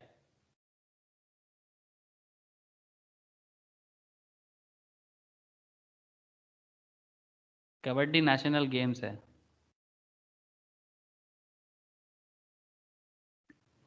वही नेशनल सॉन्ग एंड एंथीम्स में जैसे थोड़ा फर्क है ना, नेशनल सॉन्ग जन गण मन, नेशनल एंथीम वंदे मातरम, ठीक है, या सॉरी नेशनल एंथीम वंदे मातरम ना, नेशनल एंथीम वंदे जन गण मन और नेशनल सॉन्ग वंदे मातरम, इस तरह का कुछ एक पॉइंट है। तो मेरे साथ मेरे फ्रेंड का क्या झगड़ा हो रहा था, बाप रे बाप। उस टाइम पे इतना इंटरनेट भी हमेशा अवेलेबल नहीं होता था हम लोगों के पास, डेटा पैक या फ़ोन में भी इतना इजीली इंटरनेट मिलता नहीं था फटाफट से, तो दिक्कत हो रहा था। लेकिन इंटरनेट से भी क्या पता चले, हमेशा इंटरनेट भी प्रॉपर जवाब नहीं दे पाता है किसी किसी चीज़ पे, बिकॉज गूगल के पास जो डेटा होगा वो उसी को करेगा। चलो सर आपको समझ में आ रहा है ना कि झगड़ा हो सकता है इस तरह का, आप लोगों के बीच में ही झगड़ा हो गया। अब चलो झगड़ा को आगे ना बढ़ाते हैं, जो जानते हो आप लोग, हॉकी है, कबड्डी भी है। कबड्डी नेशनल गेम में ट्रीट होता है, हॉकी नेशनल स्पोर्ट्स में ट्रीट होता है। कोई बात नहीं, अब जितना हो सके झगड़ा करते जाओ फर्क नहीं पड़ेगा। मैं भी कबड्डी के सपोर्ट में था और फिर वो मेरा फ्रेंड जो था वो हॉकी के सपोर्ट में था, फिर बाद में झगड़ा होते होते क्लियर हुआ। जो भी हो, तो समझ में कुछ आ रहा है ना सर कि कैपिटल इन्वेस्टमेंट जो है ये आपका बिजनेस के लिए लायबिलिटी, बिजनेस के लिए लायबिलिटी है कि वो अपने ओनर को वापस करे, ठीक है। और this is possible only because of क्या, this is possible only because of, कहाँ लिखा है, एंटिटी कॉन्सेप्ट में लिखा है। सही कि गलत सर? Yes sir. ये एंटिटी कॉन्सेप्ट में लिखा है, तभी जाके हम लोग इसको लेके चर्चा कर रहे हैं, ठीक है। ओके चलो बात को आगे बढ़ाते हैं सर। यहाँ पर देखो यही वाला बात लिखा हुआ है, since the owner invested capital which is also called risk capital, he has claim on the profit of the enterprise. जो ओनर है वो बिजनेस में बड़ा रिस्क उठा के इन्वेस्टमेंट करते हैं। जैसे रिलायंस ने जियो में कितना रिस्क उठा के इन्वेस्टमेंट किया, अभी जियो मार्ट में इन्वेस्टमेंट करके रखा है, और भी बहुत सारा बिजनेस है। मैं रिलायंस के बारे में इसलिए बोल रहा हूँ, आप लोग बड़ा पॉपुलर कंपनी है। तो अगर रिलायंस का जो ओनर है मुकेश अंबानी, अगर इतना रिस्क उठा के बिजनेस में इन्वेस्टमेंट कर रहा है, तो एज ए ओनर, ठीक है, वो जरूर सोचेगा कि भाई मुझे प्रॉफिट मिल जाए। हेलो, सोचेगा कि नहीं सोचेगा? कोई भी बंदा किसी भी चीज पे इन्वेस्टमेंट करता है तो फिर Yes, क्या sir. वो प्रॉफिट तो मांगेगा ना। ये portion of profit which is apportion to the owner, a portion of profit which is apportioned to the owner and is immediately payable becomes current liability in case of corporate entities। अब ये उसका entity मतलब वो company का liability है कि अपने owner को प्रॉफिट वापस करो, ठीक है। तो ये अलग बात की सर मुकेश अंबानी कंपनी को चला रहे हैं या फिर बोर्ड है, मैनेजमेंट है, बट ओनर का एक अलग ही, उसका भी अलग अपना एंटिटी है, वो भी बोलेगा भाई मुझे अपना प्रॉफिट दो। चलो एक एग्जांपल देखते हैं, और आपको एक गजब पॉइंट में भी 2 मिनट में बातें करूंगा, आपको भी सुन के शायद थोड़ा सा आपका दिमाग घूम जाए, ओके। लेकिन फिलहाल एग्जांपल, मिस्टर एक started business investing 7 lakh with which he purchased machinery for ₹5 lakh. सुन रहे हो ना सब कोई, ध्यान से सुनो। मिस्टर एक started business investing 7 lakh with which he purchased machinery for ₹5 lakh and maintained the balance in hand. The financial position of will be as follows. तो अगर उसके बिजनेस में कैपिटल उसने कितना डाला था सर, 7 लाख का, मशीनरी कितने का है, 5 लाख का, बैलेंस अमाउंट 2 लाख का, ठीक है, जो है कैश के नाम पे उसके हाथ में है। दिस मीन्स दैट एंटरप्राइज ओज टू मिस्टर एक्स, एंटरप्राइज ओज टू मिस्टर एक्स 7 लाख, मतलब मिस्टर एक्स से एंटरप्राइज ने 7 लाख लिया ना सर, तो ये एंटरप्राइज के लिए लायबिलिटी है ना, ये अपने ओनर को 7 लाख वापस करे। प्लीज टेल मी, बोलिएगा। Yes, sir. अगर 7 लाख मिस्टर एक्स ने एंटरप्राइज को दिया तो फिर एंटरप्राइज का लायबिलिटी बनता है ना कि वो 7 लाख वापस करे मिस्टर एक्स को। Yes. Yes, sir. Now, Yes, sir. if Mr. X spends 5,000, now if Mr. X spends rupees 5,000 to meet his family expense from the business fund, then it should not be taken as business expense and would be charged to his capital account. That is, his investment would be reduced by 5,000. Following the entity concept, the revised financial positions क्या होगा, मतलब कुछ समझ में आया sir? Total मतलब उसके family में कुछ खर्चा करना था, ओके, 5,000 का खर्चा फैमिली के लिए उन्होंने किया। अब फैमिली का खर्चा तो बिजनेस का खर्चा नहीं है ना sir, family expense is not the business expense, but business का फंड उन्होंने यूज किया, तो फिर इसका इफेक्ट कहाँ पर आएगा, कैपिटल अकाउंट पे आएगा। हम लोग जर्नल एंट्रीज में किए हैं सर, Drawing जर्नल होता में है। किए हैं, कैपिटल बैलेंस शीट में किए हैं, कैपिटल अकाउंट हिट करेगा कि नहीं करेगा? Yes sir. Yes, Yes. sir. Capital account में ये अमाउंट लेस हो जाएगा। 5,000 तो फैमिली एक्सपेंस हो गया, बिजनेस का खर्चा नहीं, बट बिजनेस के खर्चे से ही, मतलब बिजनेस के फंड से ही वो खर्चा करेगा। अब आपका देखो न्यू स्टेटमेंट जो है फाइनेंशियल पोजीशंस, स्टेटमेंट मतलब यहाँ पर फाइनेंशियल पोजीशंस में देखो चेंजेस आ जाएगा। आपका न्यू पोजीशंस क्या हो जाएगा, कैपिटल आपका 7 लाख, ड्राइंग्स हो गया 5,000, मशीनरी हो गया 5 लाख का, कैश आपके हाथ में हो गया 1,95,000 का, और आपका जो कैपिटल है वो हो गया 6,95,000 का। एक 5,000 का फैमिली खर्चा आपका पूंजी को कम करके रख दिया, आपके हाथ में कैश का रिटेंशन जो था उसको भी कम कर दिया, बट 5 लाख का जो मशीनरी है ये तो बिजनेस का है, तो बिजनेस का ही रह जाएगा, ये तो बिजनेस का ही रह जाएगा। एक छोटा सा डिसीजन सर, देखो सर बिजनेस का पूरा हिसाब को इधर उधर कर दिया। कॉन्सेप्ट क्या था, एंटिटी कॉन्सेप्ट। बताइएगा sir, entity concept with example clear है या नहीं है? Clear है इजी है, sir. इजी कॉन्सेप्ट है, बट बहुत वाइटल कॉन्सेप्ट है, बहुत गहराई से सोचना पड़ रहा है। जितना आगे बढ़ते जाएंगे और गहराई में जाएंगे सर, तो फिलहाल आई होप आपको ये समझ में आया। मैं आगे जा सकता हूँ सर एंटिटी से बाहर निकल के, दूसरा पॉइंट में जा रहा हूँ सर। सबको एंटिटी कॉन्सेप्ट क्लियर है ना? ज्योति, रोशनी, Yes, sir. सोमोन्निता, सबको क्लियर है? Yes sir. Now money measurement concept, money measurement concept, अच्छा अनदर एरिया, बड़ा गजब पॉइंट है, ध्यान से सुनिएगा। As per this concept only those transactions which can be measured in terms of money are recorded। जिसको पैसे से हिसाब कर सकते हैं सिर्फ उसी का हिसाब होता है, जिसको पैसे से तोलना मुश्किल है उसका हिसाब नहीं होगा। Since money is the medium of exchange, money क्या है, it's a medium of exchange. किसी भी चीज के बदले कोई भी चीज आपको चाहिए तो बदले में क्या देना पड़ता है, दुनिया में कहीं भी जाओ, किसी भी चीज के बदले किसी भी चीज अगर पाना है, समथिंग इन रिटर्न और समथिंग इन कंसिडरेशन, तो मीडियम क्या होता है सर, मनी। यस ना सर? हम लोग सिंपल बोलते हैं ना मनी है तो हनी है, बट पॉइंट एक्चुअली हनी मतलब आपको जो चीज का जरूरत है वो आपके लिए हनी है, ओके। तो उसके लिए आपको क्या करना होता है, मीडियम ऑफ एक्सचेंज में मनी ही देना पड़ता है। And the standard of economic value, किसी भी चीज को वैल्यूएशन करने के लिए स्टैंडर्डाइज सिस्टम जो है वो मनी ही है। तो मनी कोई खराब बात नहीं होता, बहुत लोग ना ऐसे सोचते हैं, मैं देखा हूँ सोसाइटीज में कुछ लोग ऐसे होते हैं जो ज्यादा इनकम करने को खराब नजर से देखता है। क्या मैं सही बोल रहा हूँ? सुनिएगा सर बात को, कुछ लोग आप लोग मिलोगे ऐसे, मतलब अगर बगल वाला कोई शर्मा जी है या फिर कोई तिवारी जी है या फिर कोई भी मतलब एनीवन, ठीक है, ज़्यादा इनकम कर रहे हैं, ठीक है, और उसका उतना इनकम नहीं, उसका इनकम थोड़ा स्टैटिक है। एक बंदा है उसका इनकम थोड़ा स्टैटिक है, दूसरा एक बंदा है वो बहुत मेहनत भी करता है, रिस्क भी लेता है, हाँ थोड़ा बहुत हेरा फेरी भी करता है, थोड़ा बहुत, और ना भी करे तो भी चलो। लेकिन वो जो बंदा है ना जिसका इनकम स्टैटिक है, मतलब जिसका इनकम में ग्रोथ नहीं है, जैसे ही वो देख लिया कि बगल वाला बंदा का इनकम बढ़ रहा है, उसके मन में इतना इनकम करना कोई अच्छा बात है, दिन रात सिर्फ पैसा पैसा पैसा पैसा। ऐसे लोग देखे हो कि नहीं देखे? Yes sir. विश्वजीत ने देखा है, बड़ा मजा आ गया। सर सबको बोलता है पूछो। 2 नंबर धंधा है। बोलता है 2 नंबर धंधा है, लोग ऐसे ही बोलते हैं, इसे मतलब it's trend in our societies. कहीं भी चले जाओ, बगल वाले कोई भी इंसान थोड़ा सा अगर बड़ा घर बना लिया तो फिर हम लोग ऐसे ही कभी पूछ देखते थोड़ी ना गए कि उसके इनकम कैसे होता है नहीं होता है, वी डोंट नो। हाँ कोई कोई 2 नंबरी है, बहुत 2 नंबरी है। मैं अगर थोड़ा 2 नंबरी को साइड में रख दूं, बट फिर भी एक लोगों का परसेप्शन के बारे में बात कर रहा हूँ, तो वो लोग एक ही चीज़ बोलेगा कि भाई 2 नंबरी है, पैसा बहुत है, इतना पैसा पैसा अच्छा बता। बट पैसे में कोई खराबी नहीं है सर, कोई बुराई नहीं है। आप अगर ऑनेस्टली इनकम करोगे तो क्या दिक्कत है उसमें? कोई दिक्कत नहीं है। तो बेसिकली पैसा क्या है? मीडियम ऑफ एक्सचेंज है and the standard of economic value है।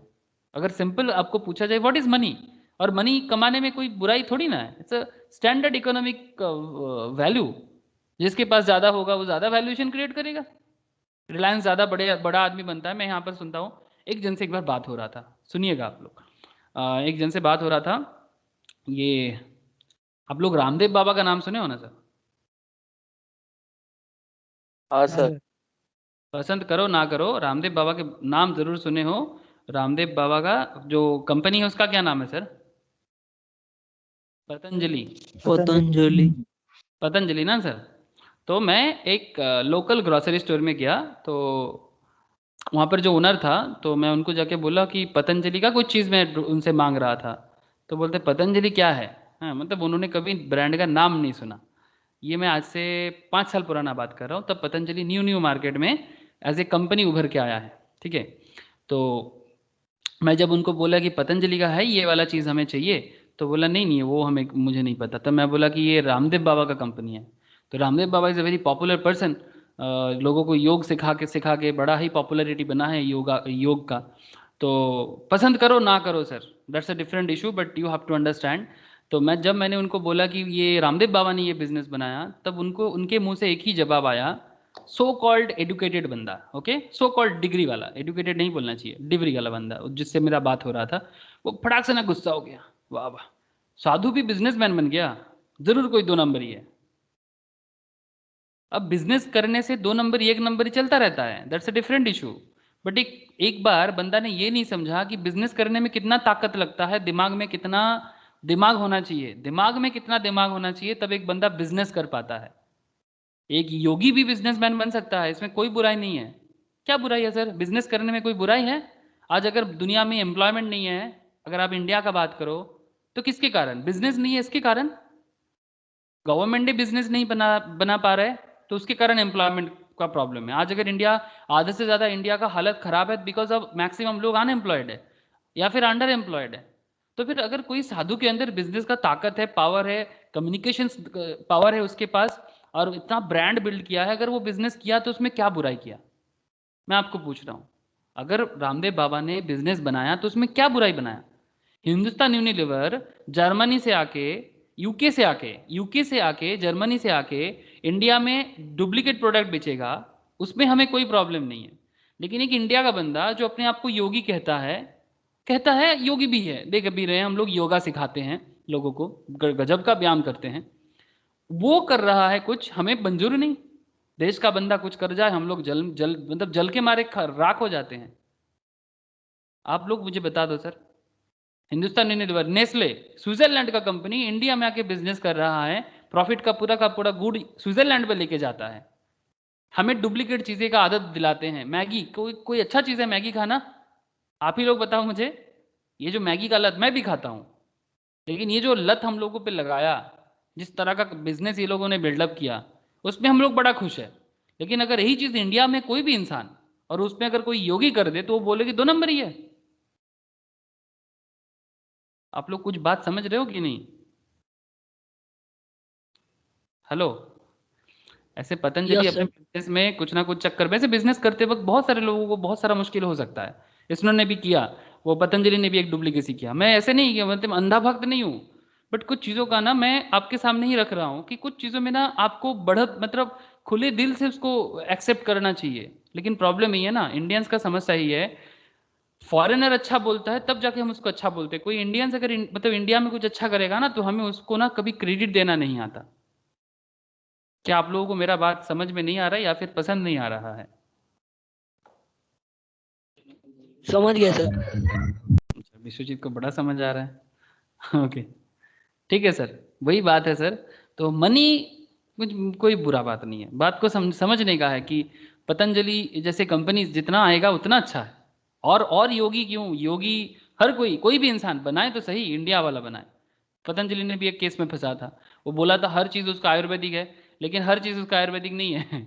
वो मार्केट से जब उसका मार्केट में डिमांड आ रहा था, कंपनी को बिल्डअप करने के लिए बहुत सारा एम्प्लॉयमेंट रख लिया था, उनको पेमेंट करने के लिए पतंजलि ने भी एक कारचुपी किया।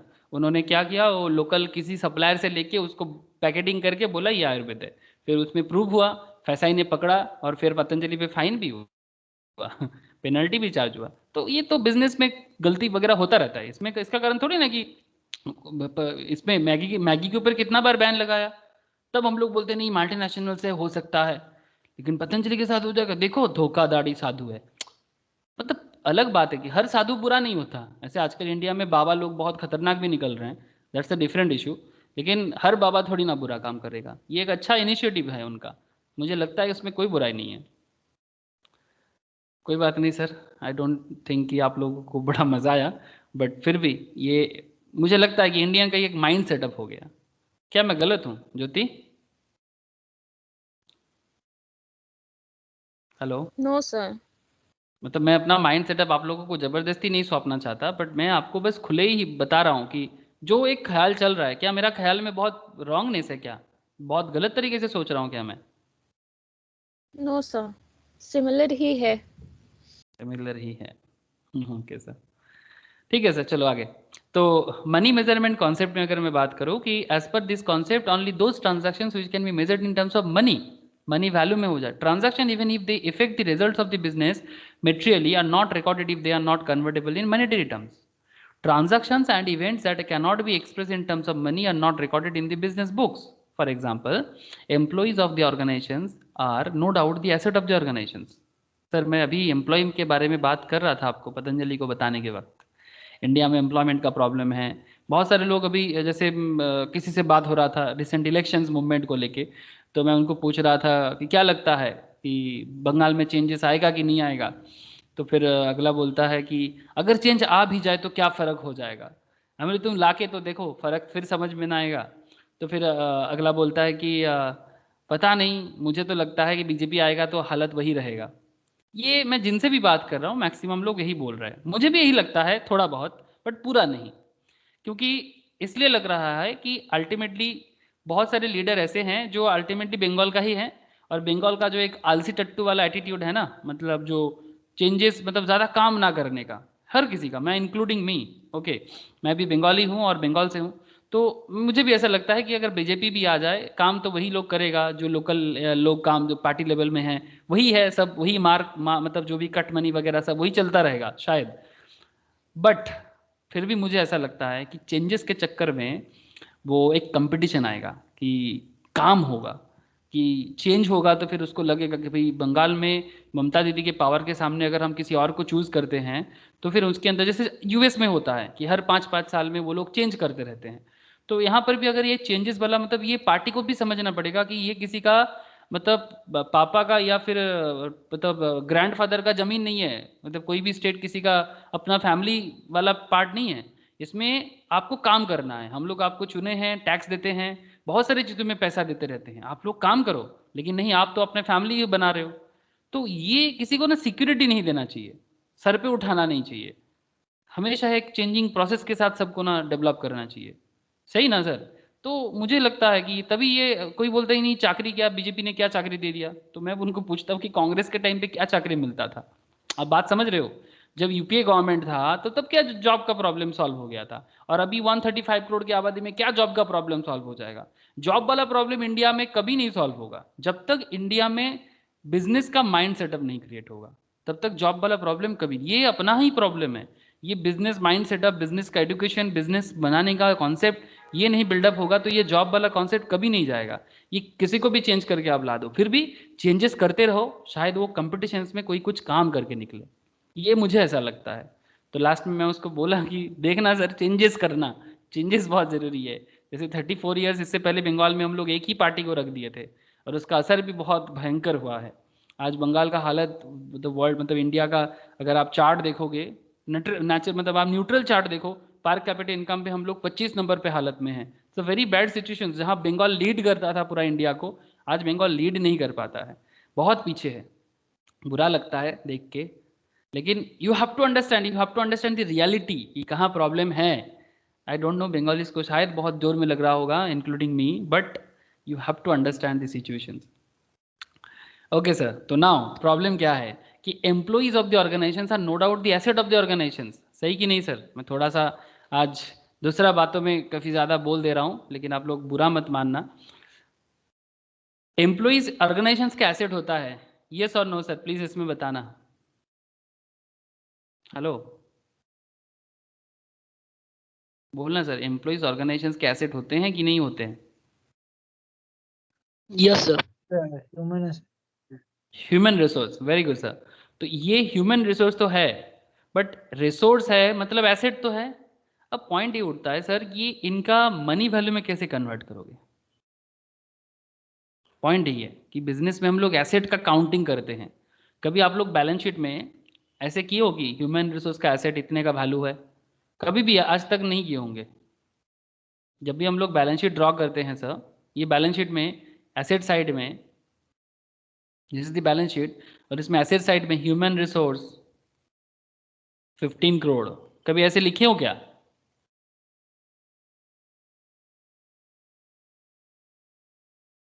कभी भी इस तरह से आज तक फाइनल अकाउंट्स बनाते वक्त?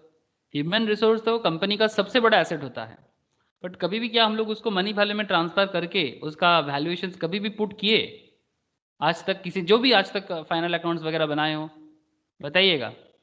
No sir. नो सर, मतलब आप समझ रहे हो ना सर, कुछ दिक्कतें है। ओके, तो transactions and events that cannot be expressed in terms of money are not recorded in the business books. For example, employees of the organizations are no doubt the asset of the organizations, but their measurement in monetary terms is not possible, therefore not included in the books of account of the organizations. Measuring unit for money is taken as the currency of the ruling country. That is, the ruling currency of a country provides a common denominations for the value of the material object. It may be mentioned that when transaction occurs across the boundary of a country, one may see many currencies. Suppose a businessman sell goods worth rupees 50 lakh at home. Home मतलब sir India. अगर आप India के अंदर 50 लाख का good cell करते हो तो आप अपने अकाउंट्स में क्या मेंटेन करते हो? सेल वैल्यू क्या मेंटेन करोगे सर? 50 लाख ही मेंटेन करोगे? यस और नो? अगर आप इंडिया के अंदर 50 लाख का सेल करते हो तो क्या मेंटेन करोगे अकाउंटेंसी में? 50 लाख ही 50 मेंटेन लाख। करोगे। 50 लाख ऑफ 1 लाख यूरो। अब पॉइंट क्या है कि suppose now of the 50 lakh of at home and sell goods worth rupees 1 lakh euro in the United States. 1 lakh euro का प्रोडक्ट आप यूनाइटेड स्टेट्स में या यूरोपियन नेशंस में सेल कर रहे हो। What is the total sales? 50 lakh plus 1 lakh euro. Total sales कितना हो गया? 50 lakh plus 1 lakh euro. These are not amenable and to even arithmetic treatment, so transaction are to be recorded an uniform monetary unit, that is currency. Suppose euro 1 equals to 71, यहाँ पर दे के रखा है। Normally जो भी current data होता है उस पर भी आप मैनेज कर सकते हो, वो डिपेंड करता है। टोटल सेल्स कितना है? 50 lakh plus 71 lakh.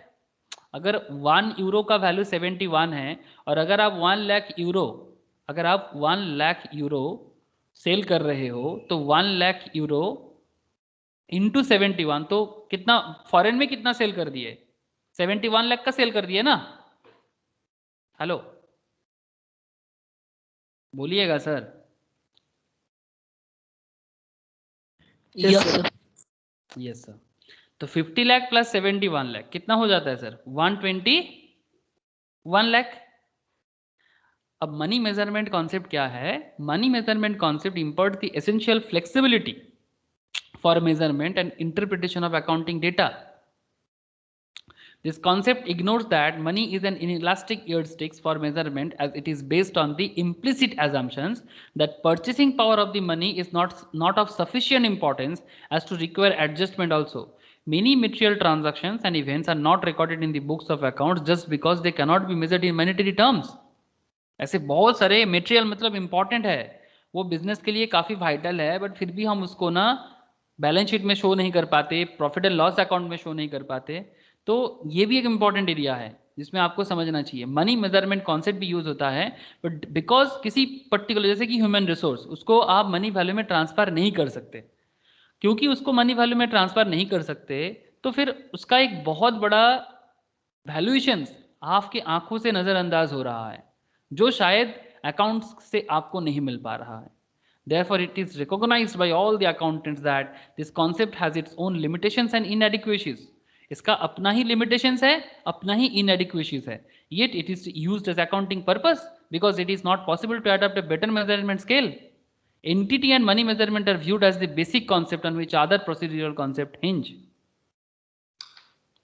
Any questions? आप लोग पूछ सकते हो सर. मैंने 2 कॉन्सेप्ट आपको बताया.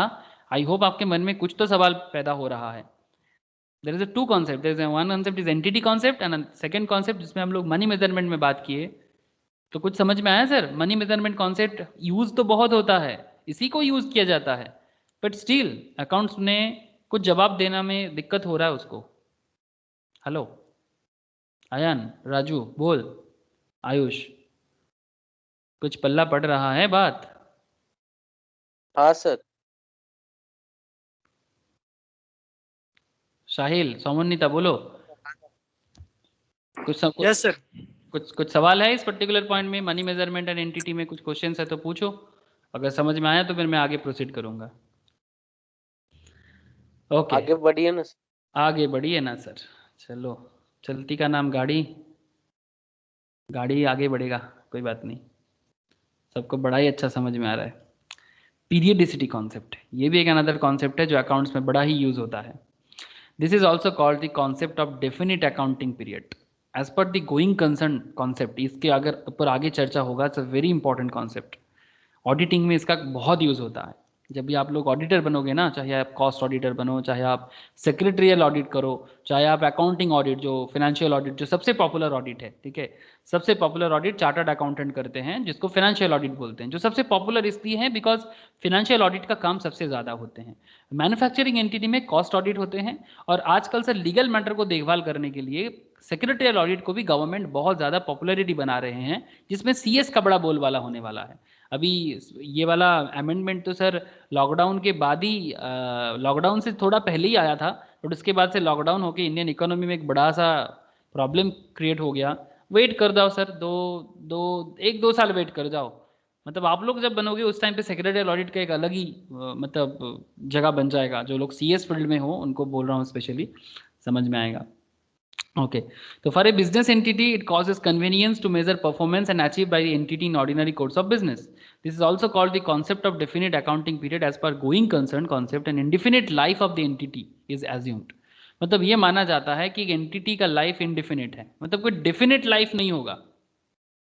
अच्छा, आप मुझे एक बताओ कि बिजनेस बनाने के टाइम पे कोई ये सोच के बनाते कि मेरा बिजनेस में 5 साल के चलाऊंगा या फिर 50 साल के लिए चलाऊंगा, ऐसे कॉन्सेप्ट लगाते क्या? 5 साल धंधा करना है फिर? No sir. हाँ, मतलब जो रियल बिजनेस बनाते हैं ना सर, वो उसको ना हमेशा चाहेगा कि मेरा बिजनेस चलते जाए. ऐसे बहुत कम होते हैं, मतलब बहुत कम लोग ऐसे होते हैं जो बिजनेस को मतलब बहुत दिन तक टिका पाते हैं. लाइक टाटा, बिरला, अंबानी. ओके, अंबानी अभी भी 100 ईयर्स नहीं हुआ. ITC is there, Birlas are there, Tatas are there, Godrej, ये भी एक बहुत ही फेमस बिजनेस ऑर्गेनाइजेशन है. सभी का नाम आप लोगों ने सुने हो, लेकिन सर बहुत कम होते हैं जो मोर देन 100 ईयर्स तक अपने बिजनेस को चला पाते हैं.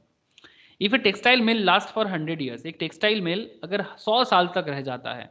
मैंने आज एक स्टेटस लगाया, आप लोगों ने देखा, वो स्कूटर कंपनी बोल के एक कंपनी था, आप लोगों ने कभी चढ़े भी होंगे शायद. स्कूटर का नाम सुने हो सर? Yes sir. हाँ sir. India, Scooter India Limited, I think. हाँ, स्कूटर इंडिया लिमिटेड. ये स्कूटर इंडिया, ये एक टाइम पे जब स्कूटी का तो ज़माना तब नहीं था, ये स्कूटर, ठीक है, ये बहुत, ये यही वाला इमेज मैंने लगाया, आप देख सकते हो, द हिंदू का ही न्यूज़ था। स्कूटर इंडिया, द हिंदू बहुत ही फेमस, ये इसका मेन था सर। पहले ये इसी के लिए आया था, ये जो मैटाडोर वैन होता है ना सर, ये लखनऊ बेस्ड एक कंपनी है, लखनऊ बेस्ड एक कंपनी है मैटाडोर वैन। आजकल तो मैटाडोर वैन चलता नहीं है ना सर, बंद हो गया, अभी भी रास्ते में दिखता है, बट इसका मतलब धीरे धीरे यूज कम हो गया है ना। Yes sir. ये स्कूटर नहीं बनाया था, ठीक है, तो एक टाइम पे बड़ा अच्छा बिजनेस किया था जब इतना टेक्नोलॉजी डेवलप नहीं था।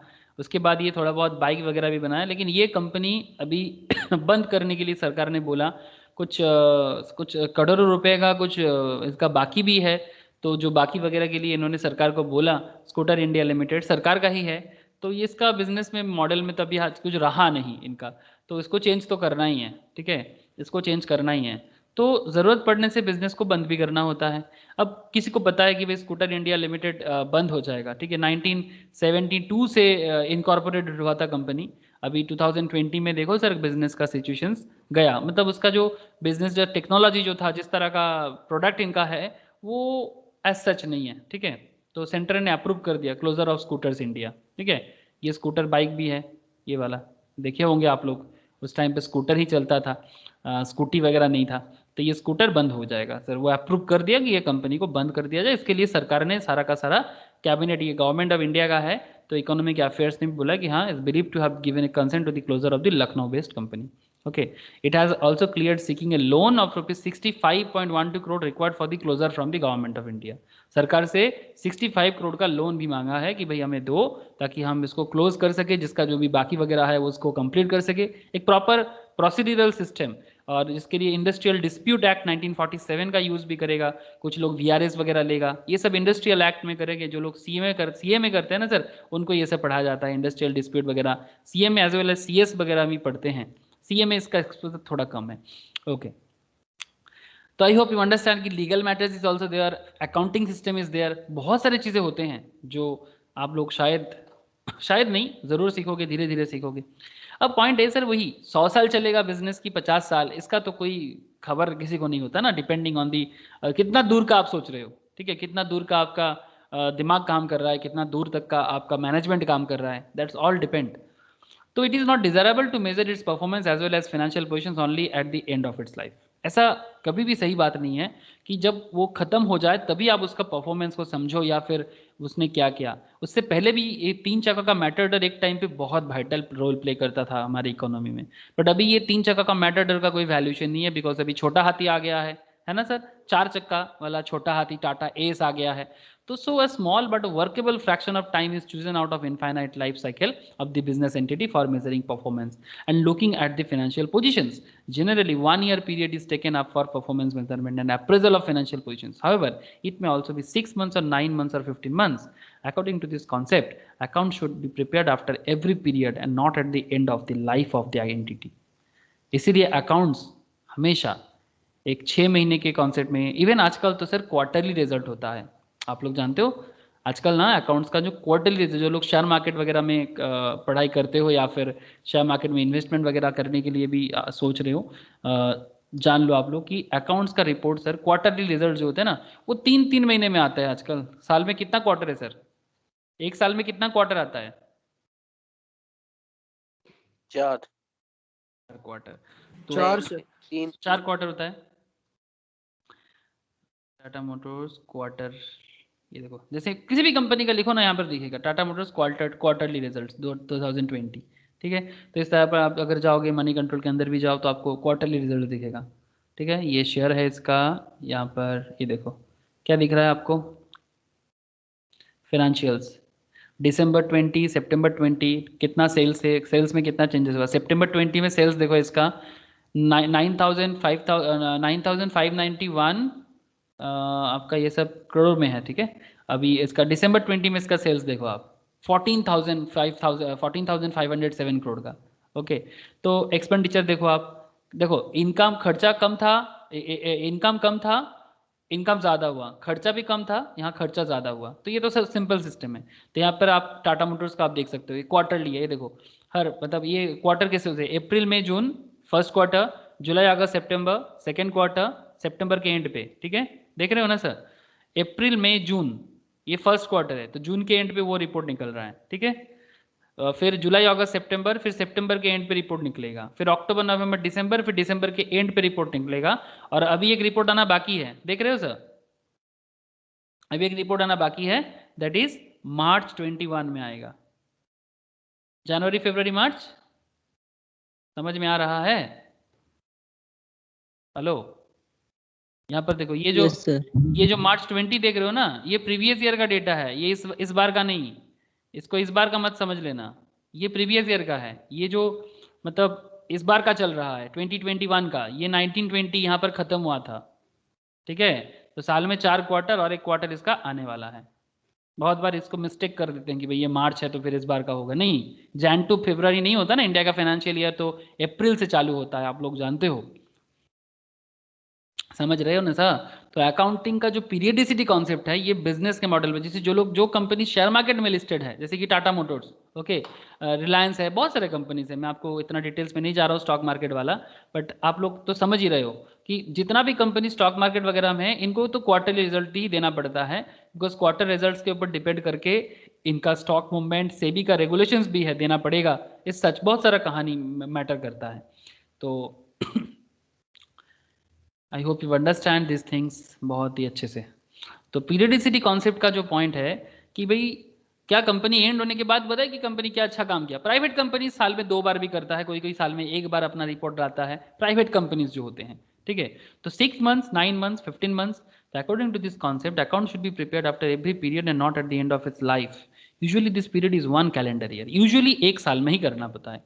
We generally follow from 1st April of a year to 31st March of the immediate following year। ये इंडिया का सिस्टम है, अलग अलग कंट्री का अलग होता है।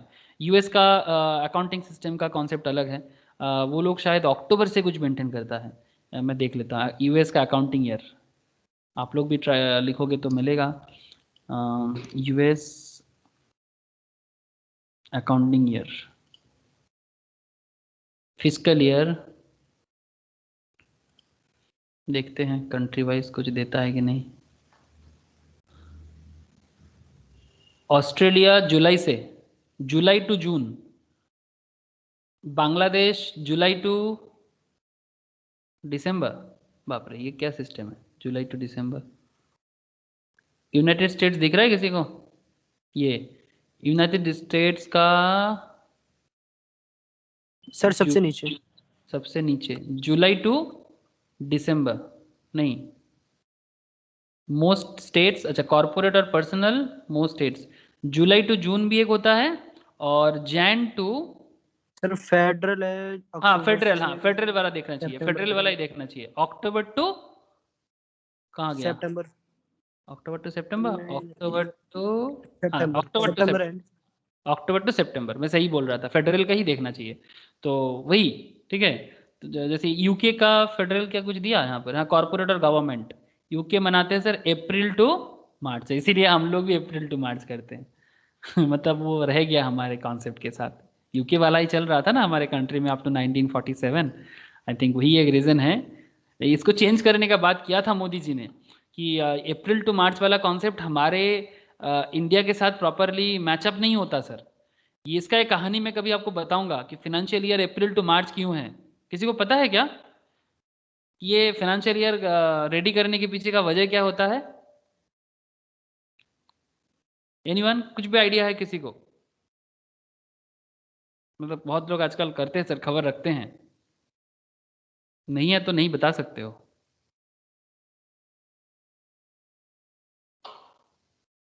किसी को नहीं पता? Hello, no sir. हाँ ओके, तो कोई बात नहीं सर, ना जानने में कोई बुराई थोड़ी है, लेकिन क्या हो ना कि अगर आपको मतलब ऐसे हम लोग लिखते हैं ना इंडिया में फाइनेंशियल ईयर अप्रैल टू मार्च होता है, अरे ठीक है भाई क्यों इसके पीछे, और फाइनेंशियल ईयर क्यों डिटरमाइन किया जाता है? ऐसा तो ये अप्रैल टू मार्च इंडिया का हम लोग इंग्लैंड से कॉपी करके रखे हैं, उसके बाद चेंज नहीं किया गया, तो इसलिए एक आदत सा बन गया है। एक बार मोदी जी ने बताया budget था, अर्जुन हाँ हाँ, budget is very Budget- important यार, very good Ayan, budget is very important, but budget कैसे रेडी होता है?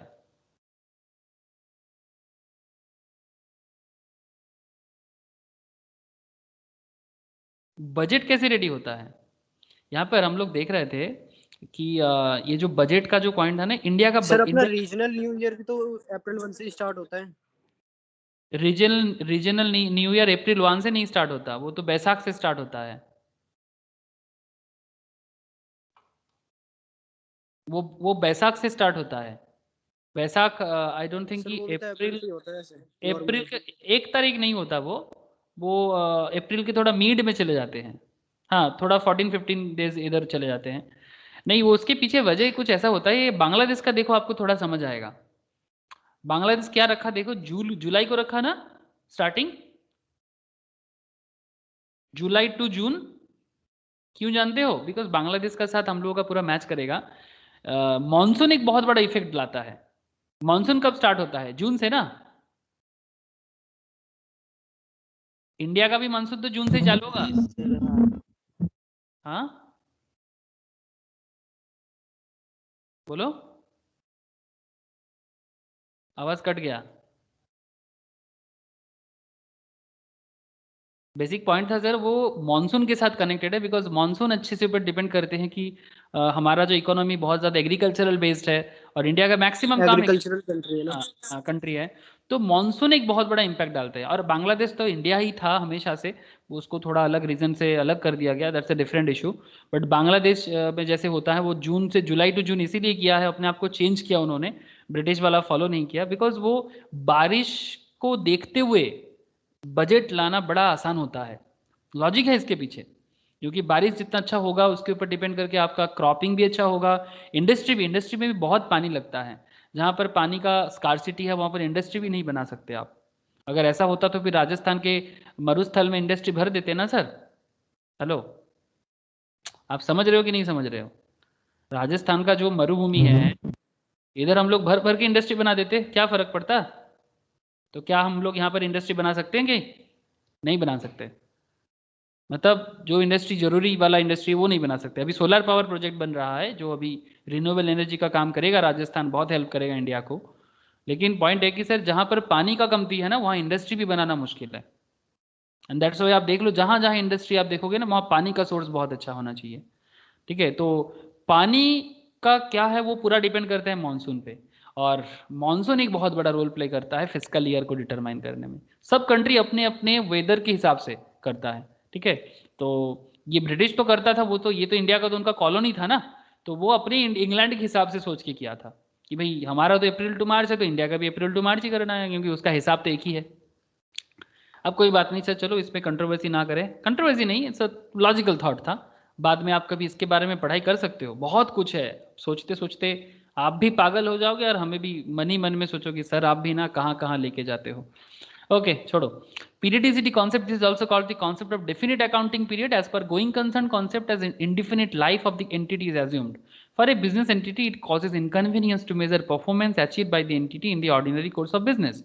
अच्छा, so a small but a workable fraction of time is chosen. ये तो हम लोग देख लिए। According to this concept, account should be prepared after every period and not at the end of life. We generally follow this. Thus, the performance of appraisal, it is not necessary to look into the revenue and expense for an unduly long time frame. This concept makes the accounting system workable and the term accrual meaningful. If one thinks of indefinite time frame, nothing will accrue. अगर आपका time frame definite नहीं करोगे आप, तो हर चीज कोई भी चीज एक्रू नहीं होगा। मतलब ड्यू कब होगा? मतलब 1 साल के अंदर आपको ड्यू क्लियर करना होता है, यस और नो। अगर कोई कंपनी किसी को कोई उधार देता है, मतलब जो डेटर है उनका, हेलो बात समझ रहे हो सर? एक ऑर्गेनाइजेशन अपना जो भी डेटर बनाया है, तो वो क्या बोलेगा अपने डेटर को कि भाई जल्दी जल्दी पेमेंट कर दो, 1 साल के अंदर पेमेंट करो कम से कम। और जो क्रेडिटर है उसको भी तो आपको 1 साल के अंदर करना होगा। अगर आप एक टाइम फ्रेम ना बांधते, अगर आप एक टाइम फ्रेम को बिल्डअप ना करते, तो प्रॉब्लम क्या हो जाएगा कि एक्रू क्या होगा, ड्यू कब हो गया, ड्यू का कॉन्सेप्ट कब होगा।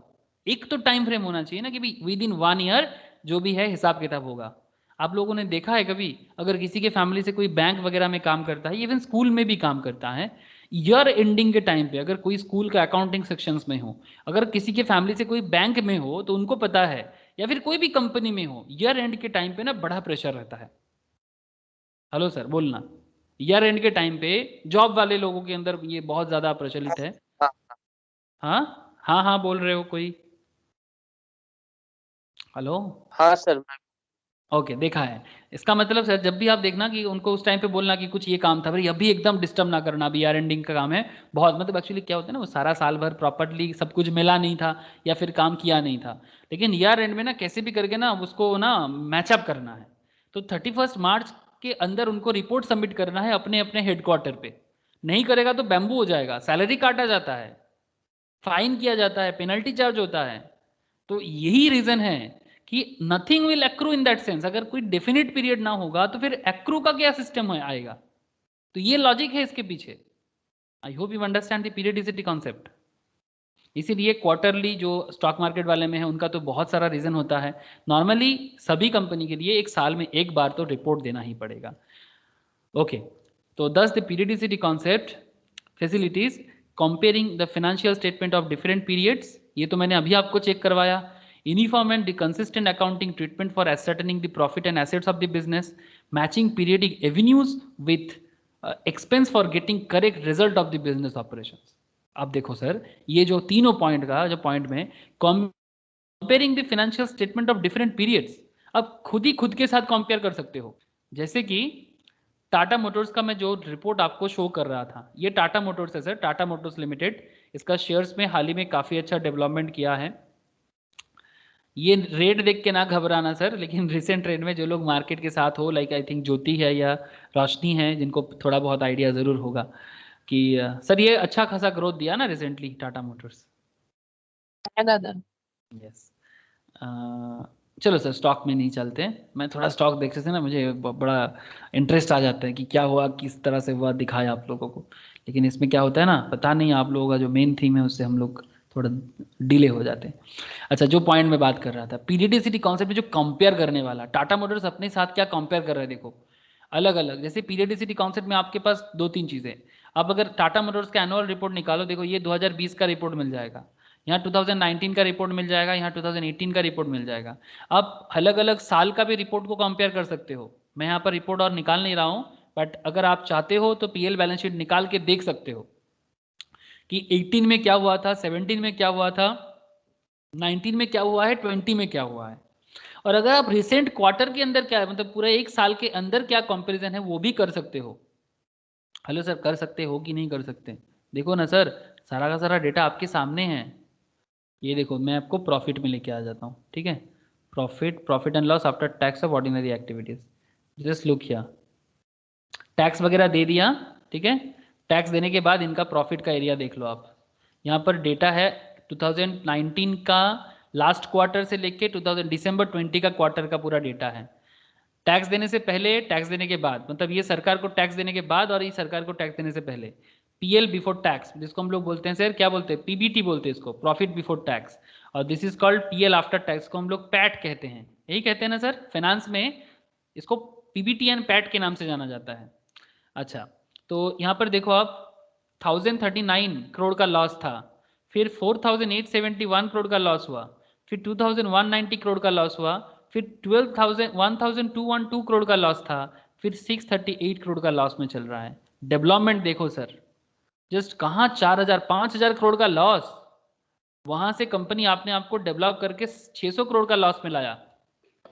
And that is the reason कि स्टॉक में ग्रोथ आया है। ये one of the main reason है ये। चलो थोड़ा बहुत स्टॉक मार्केट का भी नॉलेज आपको आ गया। तो कंपेयर कर पा रहे हो नहीं? हेलो, कंपेयर कर पा रहे हो कि नहीं कर पा रहे?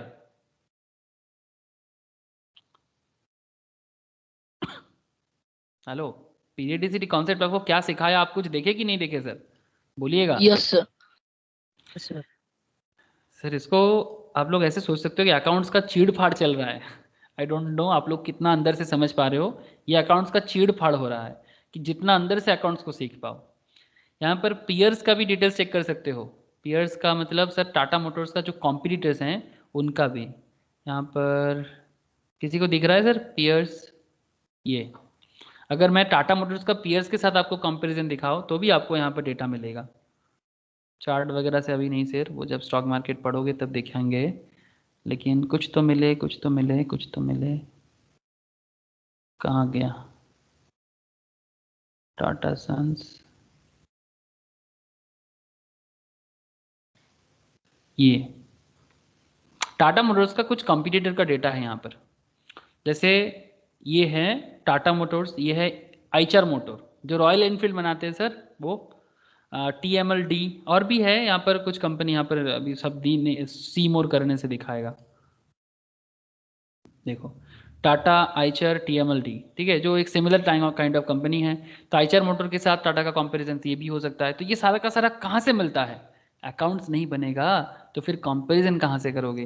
पीरियड वाइज देखो 52 वीक का दिखा रहा है यहाँ पर, आप देख पा रहे हो sir, 52 week that means 1 year. तो ये पीरियडिसिटी कॉन्सेप्ट एक बहुत इंपॉर्टेंट रोल प्ले करता है। तो अकाउंट्स लैंग्वेज ऑफ बिजनेस समझ में कुछ आ रहा है आप लोगों को? ओके, तो ये था हमारा periodicity concept. Accrual concept start करें सर? चलो करते हैं। एक्रूअल कॉन्सेप्ट, इसके बारे में तो आप लोग बहुत सुने हो। Accrual concept, under accrual concept the efforts effects of transaction and other events are recognised on mercantile basis.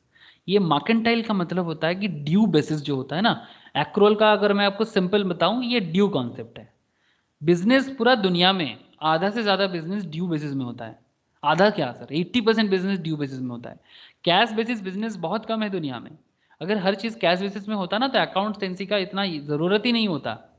पैसा मिलता प्रोडक्ट सेल करते, पैसा मिलता प्रोडक्ट सेल करते, किसी को ना याद करने का जरूरत होता ना कुछ।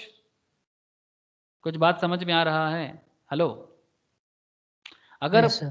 पूरा दुनिया का बिजनेस कैश सिस्टम पे चलता, दैट मीन सपोज मानो कि मैं आपको ये पेन से, मेरा पेन का बिजनेस है, ठीक है, तो मैं ये पेन आपको सेल करूंगा, आपको दिख रहा है ना पेन, ये पेन आपको सेल करूंगा, आप मुझे पेमेंट कर दोगे फटाफट। जिससे मैं ये लेके आ रहा हूँ, मैं भी उनको पेमेंट कर दूंगा, वो भी मुझे पेन दे देगा, जो मैन्युफैक्चरर है।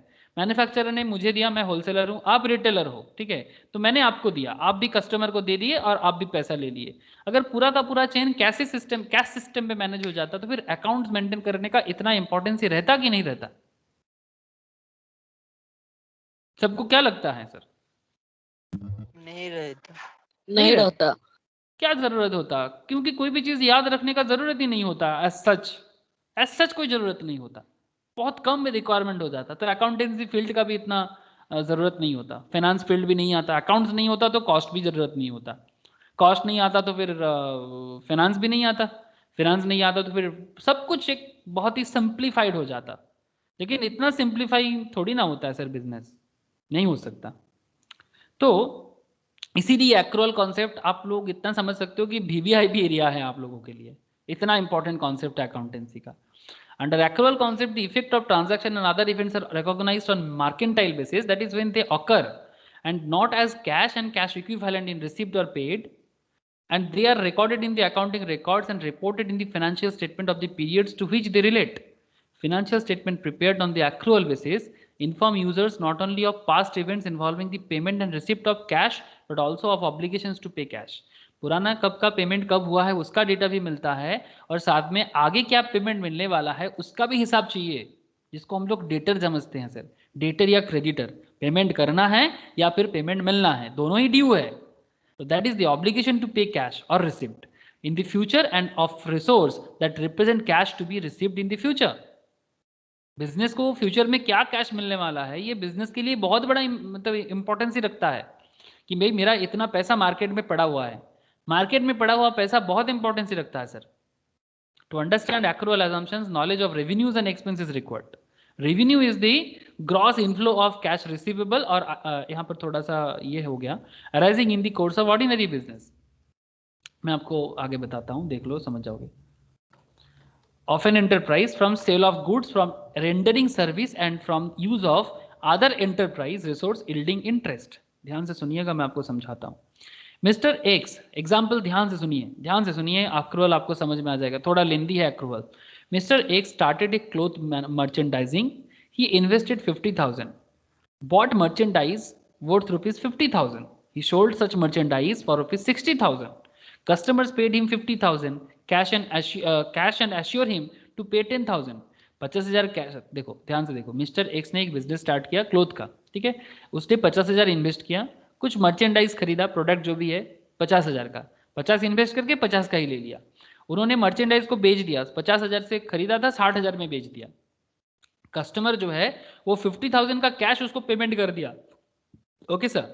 60,000 में से 50,000 पेमेंट हो गया, बट स्टिल 10,000 उसका क्या है? 10,000 क्या है सर? एक्रू है। Q. एक्रू है, बाकी है, पेमेंट मिलेगा। 10,000 शॉर्टली बोला। His revenue is ₹60,000। अगर वो बोलेगा कि उसका सेल्स कितना हुआ है तो वो क्या बोलेगा? 60,000 बोलेगा कि 50,000 बोलेगा? 60,000। Revenue is 60,000. 60,000. Okay, revenue is 60,000. It arose in the ordinary course of cloth business. Mr. X received 50,000 in cash and 10,000 by way of receivables. मतलब अभी मिला नहीं है। रिसीवेबल्स का मतलब है जो मिलने वाला है। रिसीवेबल, रिसिप्ट का मतलब है मिल गया, रिसीवेबल का मतलब है जो मिला नहीं, मिलने वाला है। अब रिसीवेबल का मतलब वही है सर जिसको हम लोग अकाउंटिंग टर्म में डेटर भी कहते हैं। ओके, तो 10,000 उसका डेटर बन के है अभी। अब ध्यान से देखना, एक्रूअल कॉन्सेप्ट किस तरह से बिजनेस को इफेक्ट डाल रहा है सर। आगे जाके एक बहुत कंफ्यूजिंग सिस्टम आएगा आपके सामने, ध्यान से सुनिए। Take another example. An electricity supply undertaking supplies electricity spending 16 lakh. Electricity spend करने मतलब इलेक्ट्रिसिटी में 16 लाख का खर्चा किया for fuel and wages and collect electricity bill in 1 month ₹20 lakh by way of electricity charges. Invest किया 16 लाख और fuel wages collect electricity bill 20 lakh का by way of electricity charges. This is also revenue which arose from the rendering service. ये भी है ना, 16 lakh invest किया और 20 लाख का उन्होंने मार्केट से उठाने का हिसाब हुआ उसका, ये भी उनका रेवेन्यू है। Mister A invested 1 lakh in A business. Another example ना, 3 कंडीशन है यहाँ पर। 1 लाख बिजनेस में इन्वेस्ट किया, he purchased machines paying 1 lakh, he rented it for ₹20,000 annually. 1 lakh से एक बिजनेस में उन्होंने इन्वेस्ट किया, उस 1 लाख में से 1 लाख का मशीन खरीदा, ही रेंटेड दिस मशीन, जो 1 लाख का मशीन उन्होंने खरीदा उसको वो 20,000 मंथली रेंट पे दे दिया टू मिस्टर बी एनुअली। हाँ, 20,000 annually to Mr. B. ₹20,000 is the revenue of Mr. A. It arose from the use of enterprise resources. यहाँ पर उसका 20,000 का रेवेन्यू हुआ। 1 लाख का इन्वेस्टमेंट था, 1 लाख का मशीन था, 20,000 एनुअल रेंट पे दिया तो 20,000 उसका रेवेन्यू है। अब ये तीनों कंडीशंस देखो आपको अलग अलग हुआ है ना, तीनों कंडीशंस अलग है। कंडीशन 1, कंडीशन 2, कंडीशन 3, 3 तरह का कंडीशंस हुआ है। तीनों कंडीशंस में आपने रेवेन्यू देखा। अब ध्यान से देखना, एक्सपेंस क्या है? Expense is a cost relating to the operation of an accounting period or the revenue earned during the period or the benefit of which do not extend beyond that period. आगे देखिए, in the first example, पूरा का पूरा example का पूरा details होगा। First example में mister x कितना स्पेंड किया था, याद है सबको? 50,000 स्पेंड किया था ना सर। मिस्टर एक्स ने 50,000 स्पेंड किया था पहला एग्जाम्पल में to buy the merchandise. It is the expense of generating revenue of 60,000। 60,000 का रेवेन्यू कमाने के लिए उन्होंने 50,000 का एक्सपेंस किया था। In the second instance, second वाला कॉन्सेप्ट में 16 लाख का एक्सपेंस किया था उन्होंने, इलेक्ट्रिसिटी कंपनी ने। Also whenever any asset is used it has finite life to generate benefit. एक फाइनाइट लाइफ होता है ना सर, इनडिफिनाइट तो नहीं होता, एक सर्टेन टाइम तक वो एसेट चलता है, उसके बाद वो स्क्रैप हो जाता है। Suppose the machine purchased by Mr. A in the third example will last for 10 years. वो जो मशीन भाड़े पे रखा था, अगर वो भाड़े वाला मशीन उसका 10 साल तक चलता है, then 10,000 is the expense every year related to the cost of machinery. क्योंकि उन्होंने 1 लाख का मशीन खरीदा है ना सर, 20,000 का रेंट पे दिया, और अगर ये मशीन का उम्र जो है ये अगर 10 साल तक ये मशीन टिकता है, हर चीज़ का, हर मशीन का एक लाइफ होता है 10 साल, तो हम ऐसे बोल सकते हैं कि 10 साल चलेगा, 1 लाख का मशीन है तो पर ईयर 10,000 उसका कॉस्ट है। हाँ सर, यस सर। क्या हम लोग ऐसे बोल सकते हैं हाँ सर? 1 लाख का मशीन 10 साल जिंदा रहेगा मशीन, तो उसके बाद खराब हो जाएगा, तो फिर 10,000 करके खर्चा है और 20,000 वो कमा रहा है। अब अलग अलग कंडीशंस आपको अलग अलग दिशा में लेके जा रहे हैं सर। शायद थोड़ा कंफ्यूजन जरूर क्रिएट हुआ है, होने दो, कंफ्यूजन क्रिएट हुआ है, होने दो, लास्ट में जाके कहीं कुछ तो मिलेगा दिमाग में। ध्यान से देखो, लाइफ में कंफ्यूजन क्रिएट होना बहुत जरूरी है। कंफ्यूजन जितना क्रिएट होता है ना, इंसान उतना सीखता है। सर क्या बोलते हो? हाँ सर, सही बोल रहा हूँ। ओके, तो 10,000 is expense every year related to the cost of machinery Accrual means recognitions of revenue and cost as they are earned or incurred and not as money is received or paid. Accrual का मतलब देखो sir, accrual का मतलब है recognitions of revenue and cost, कि भाई मुझे revenue आ रहा है कितना, मेरा खर्चा हो रहा है कितना, that are earned or incurred, मतलब मैं कितना कमा रहा हूं और कितना खर्चा incurred कर रहा हूं, and not as money received or paid, कितना मैं रिसीव कर रहा हूं और कितना मैं पे कर रहा हूं. This is not the accrual system. Accrual system आपको आपका अर्निंग और आपका अर्निंग करने का क्षमता और इन कॉस्ट इनकट करने का क्षमता को बताते हैं, रिसीव और पेड का सिस्टम नहीं बताते हैं सर. बोलो सर, एक्रूअल का मतलब समझ में आया? शायद आज जाके आपको एक्रूअल का सही मतलब समझ में आ रहा है कि एक्रूअल का मतलब यही है सर कि आप कितना अर्न कर रहे हो और कितना इनकर्ड कर रहे हो कॉस्ट, इसको बताते हैं. कितना रिसीव्ड और पेड है ये नहीं बताते. समझ में कुछ आ रहा है तो बताइएगा. Hello. Yes, sir. Such. The accrual concept relates to the measurement of income, identifying asset and liabilities. Income कितना करोगे वो मेजर करने को दिखाते हैं एंड आपका एसेट एंड लायबिलिटी को आइडेंटिफाई करना आपको सिखाते हैं. Example, mister JD buys clothing to 50,000, paying cash 20,000 and sales at rupees 60,000 for which customers paid only 50,000. ध्यान से फिर से देखो एक बार. जेडी क्लोथ परचेस किया 50,000 में, कैश पे किया 20,000 का, सेल किया 60,000 पे, कस्टमर पे किया 50,000 पे. His revenue is 60,000. ऑब्वियसली 60,000 उसका सेल है तो फिर रेवेन्यू 60,000 ही होगा ना सर. सेल अगर 60,000 है तो फिर रेवेन्यू भी 60,000 का ही बोलेंगे ना, because revenue equals to sales. हाँ सर.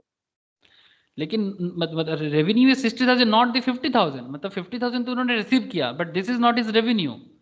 कैश रिसीव उसका 50,000 हुआ. Now expense that is cost incurred for the revenue is 50,000. Revenue के लिए खर्चा कितना किया? 50,000. ये देखो 50,000 नॉट 20,000 कैश पेड. उसने एक्चुअली में पेमेंट किया 20,000. देखो जो 50,000 का प्रोडक्ट वो मार्केट में सेल किया उसके लिए वो अपने क्रेडिटर को कितना पे करके रखा, जिससे वो सामान खरीद के रखा है सर. क्रेडिटर को क्या, लेकिन क्या 20,000 को हम लोग 20,000 एक्चुअली वो पेमेंट किया बट वो उसका एक्सपेंस नहीं है. Expense is not the 20,000, expense is actually 50,000. Yes और no? Yes, sir. Yes sir. लेकिन अगर आप अकाउंट्स देखो, बंदा क्या सोचेगा, मेरा तो 20,000 का ही खर्चा हुआ है. नॉर्मली लोग गलत फहमी में आते हैं ना कि मैंने 20,000 का खर्चा किया और 50,000 मुझे मिल गया. Just look at this situation. उसको मिला 50,000, उसने खर्चा किया 20,000, वो सोच रहे उसका 30,000 का प्रॉफिट है. लेकिन वो ये भूल गया कि उसका प्रोडक्ट का पेमेंट है 50,000 का एक्चुअली है जो उसको देना है और 60,000 उसको रिसीव करना जो अभी भी 10,000 उसको मिला नहीं है. ये बहुत केस में लोग भूल जाते हैं और फिर पूरा का पूरा गलत हिसाब में पहुंच जाते हैं.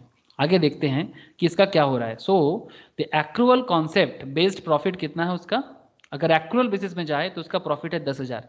मतलब 60,000 का रेवेन्यू, 50,000 का जो उसको पेमेंट टोटल में करना है, तो रेवेन्यू माइनस एक्सपेंस करके उसका 10,000 का प्रॉफिट आ रहा है.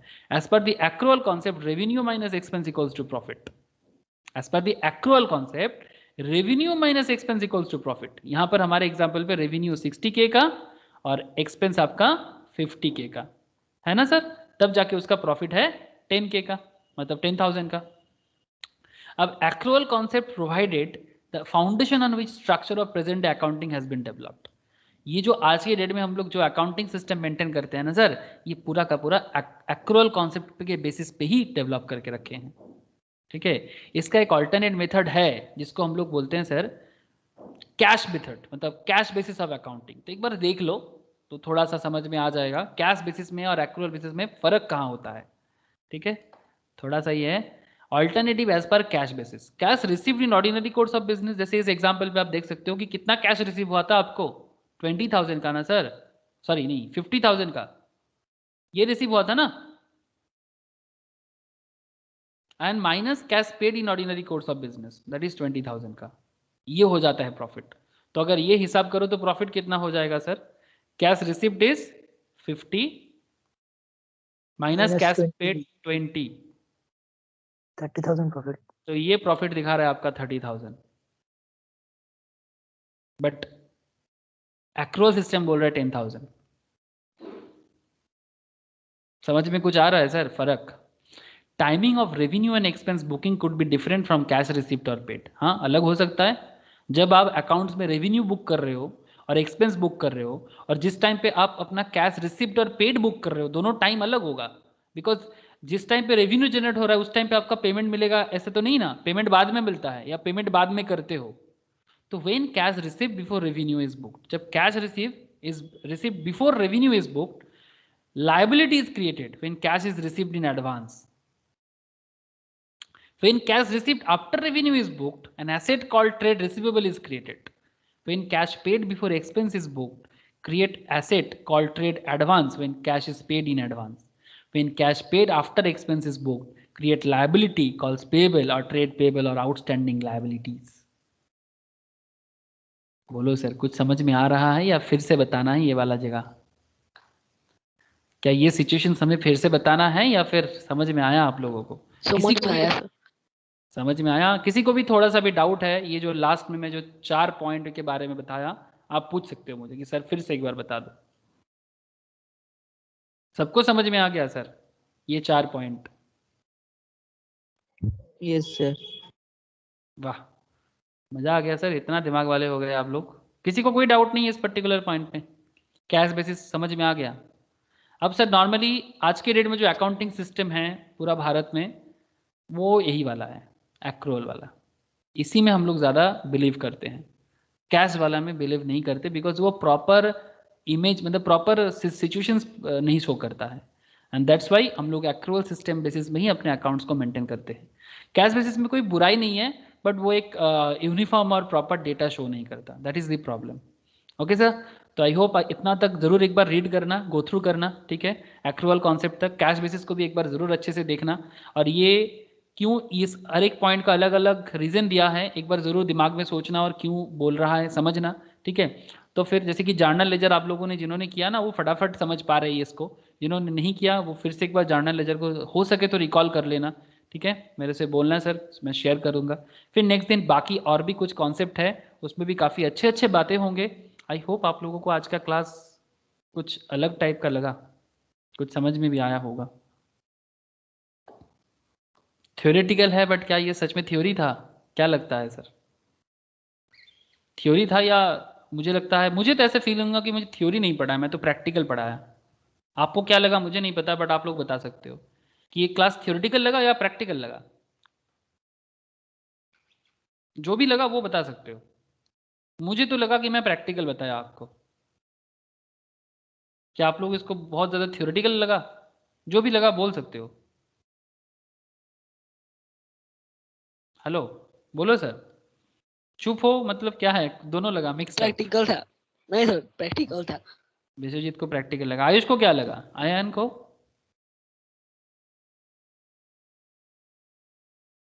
सर मिक्स लगना थ्योरी हो। थ्योरी एंड प्रैक्टिकल मिक्स, या फिर मोर थ्योरी लगा? এক দুটো অনেক প্র্যাকটিক্যাল বেস ছিল, অনেকগুলো থিওরিও ছিল। प्रैक्टिकल बेस था बट बहुत सारा थ्योरेटिकल भी था। नहीं सर, ये मिक्स्ड अप ही है obviously, but concept is very मतलब मच मोर रियलिटी, बहुत ज़्यादा रियलिटी है इसमें। दैट इज़ वाई मेरा जो प्रैक्टिकल बताने का तरीका है वो एक ही है कि इसमें बहुत सारा रियलिटी है जो এনটিটি কনসেপ্ট ওগুলো তো থিওরির পুরো বেসড। हाँ हाँ, ये लास्ट में शायद एक्रूअल कॉन्सेप्ट में बहुत ज़्यादा, হ্যাঁ ওটা অনেক প্র্যাকটিক্যাল ছিল, যেটা ইউজ করি जो बहुत ज़्यादा यूज़ होता है। ओके सर, तो मैं नोट शेयर कर लूँगा, जिनके पास नहीं है तो आप लोग घर में एक बार गो थ्रू करना, फिर नेक्स्ट दिन हम लोग बाकी थ्योरेटिकल कॉन्सेप्ट में फिर चलेंगे। फिर थ्योरी से बहुत क्वेश्चंस आता है, इसलिए मैं बार बार बोलूँगा, रोशनी, ज्योति, इंकी, ठीक है, सभी को बोल रहा हूँ, समन्विता, थ्योरी में बहुत ज़्यादा ध्यान देना, थ्योरी बहुत इंपॉर्टेंट है। मतलब जिसको नॉर्मली लोग थ्योरी बोलते हैं, मैं तो इसको थ्योरी नहीं समझता, मैं मानता हूँ इसको concept. Okay okay sir, tata फिर सबको, बाय। রাখছি দাদা। Tata, bye sir. Bye bye sir. Bye, Tata.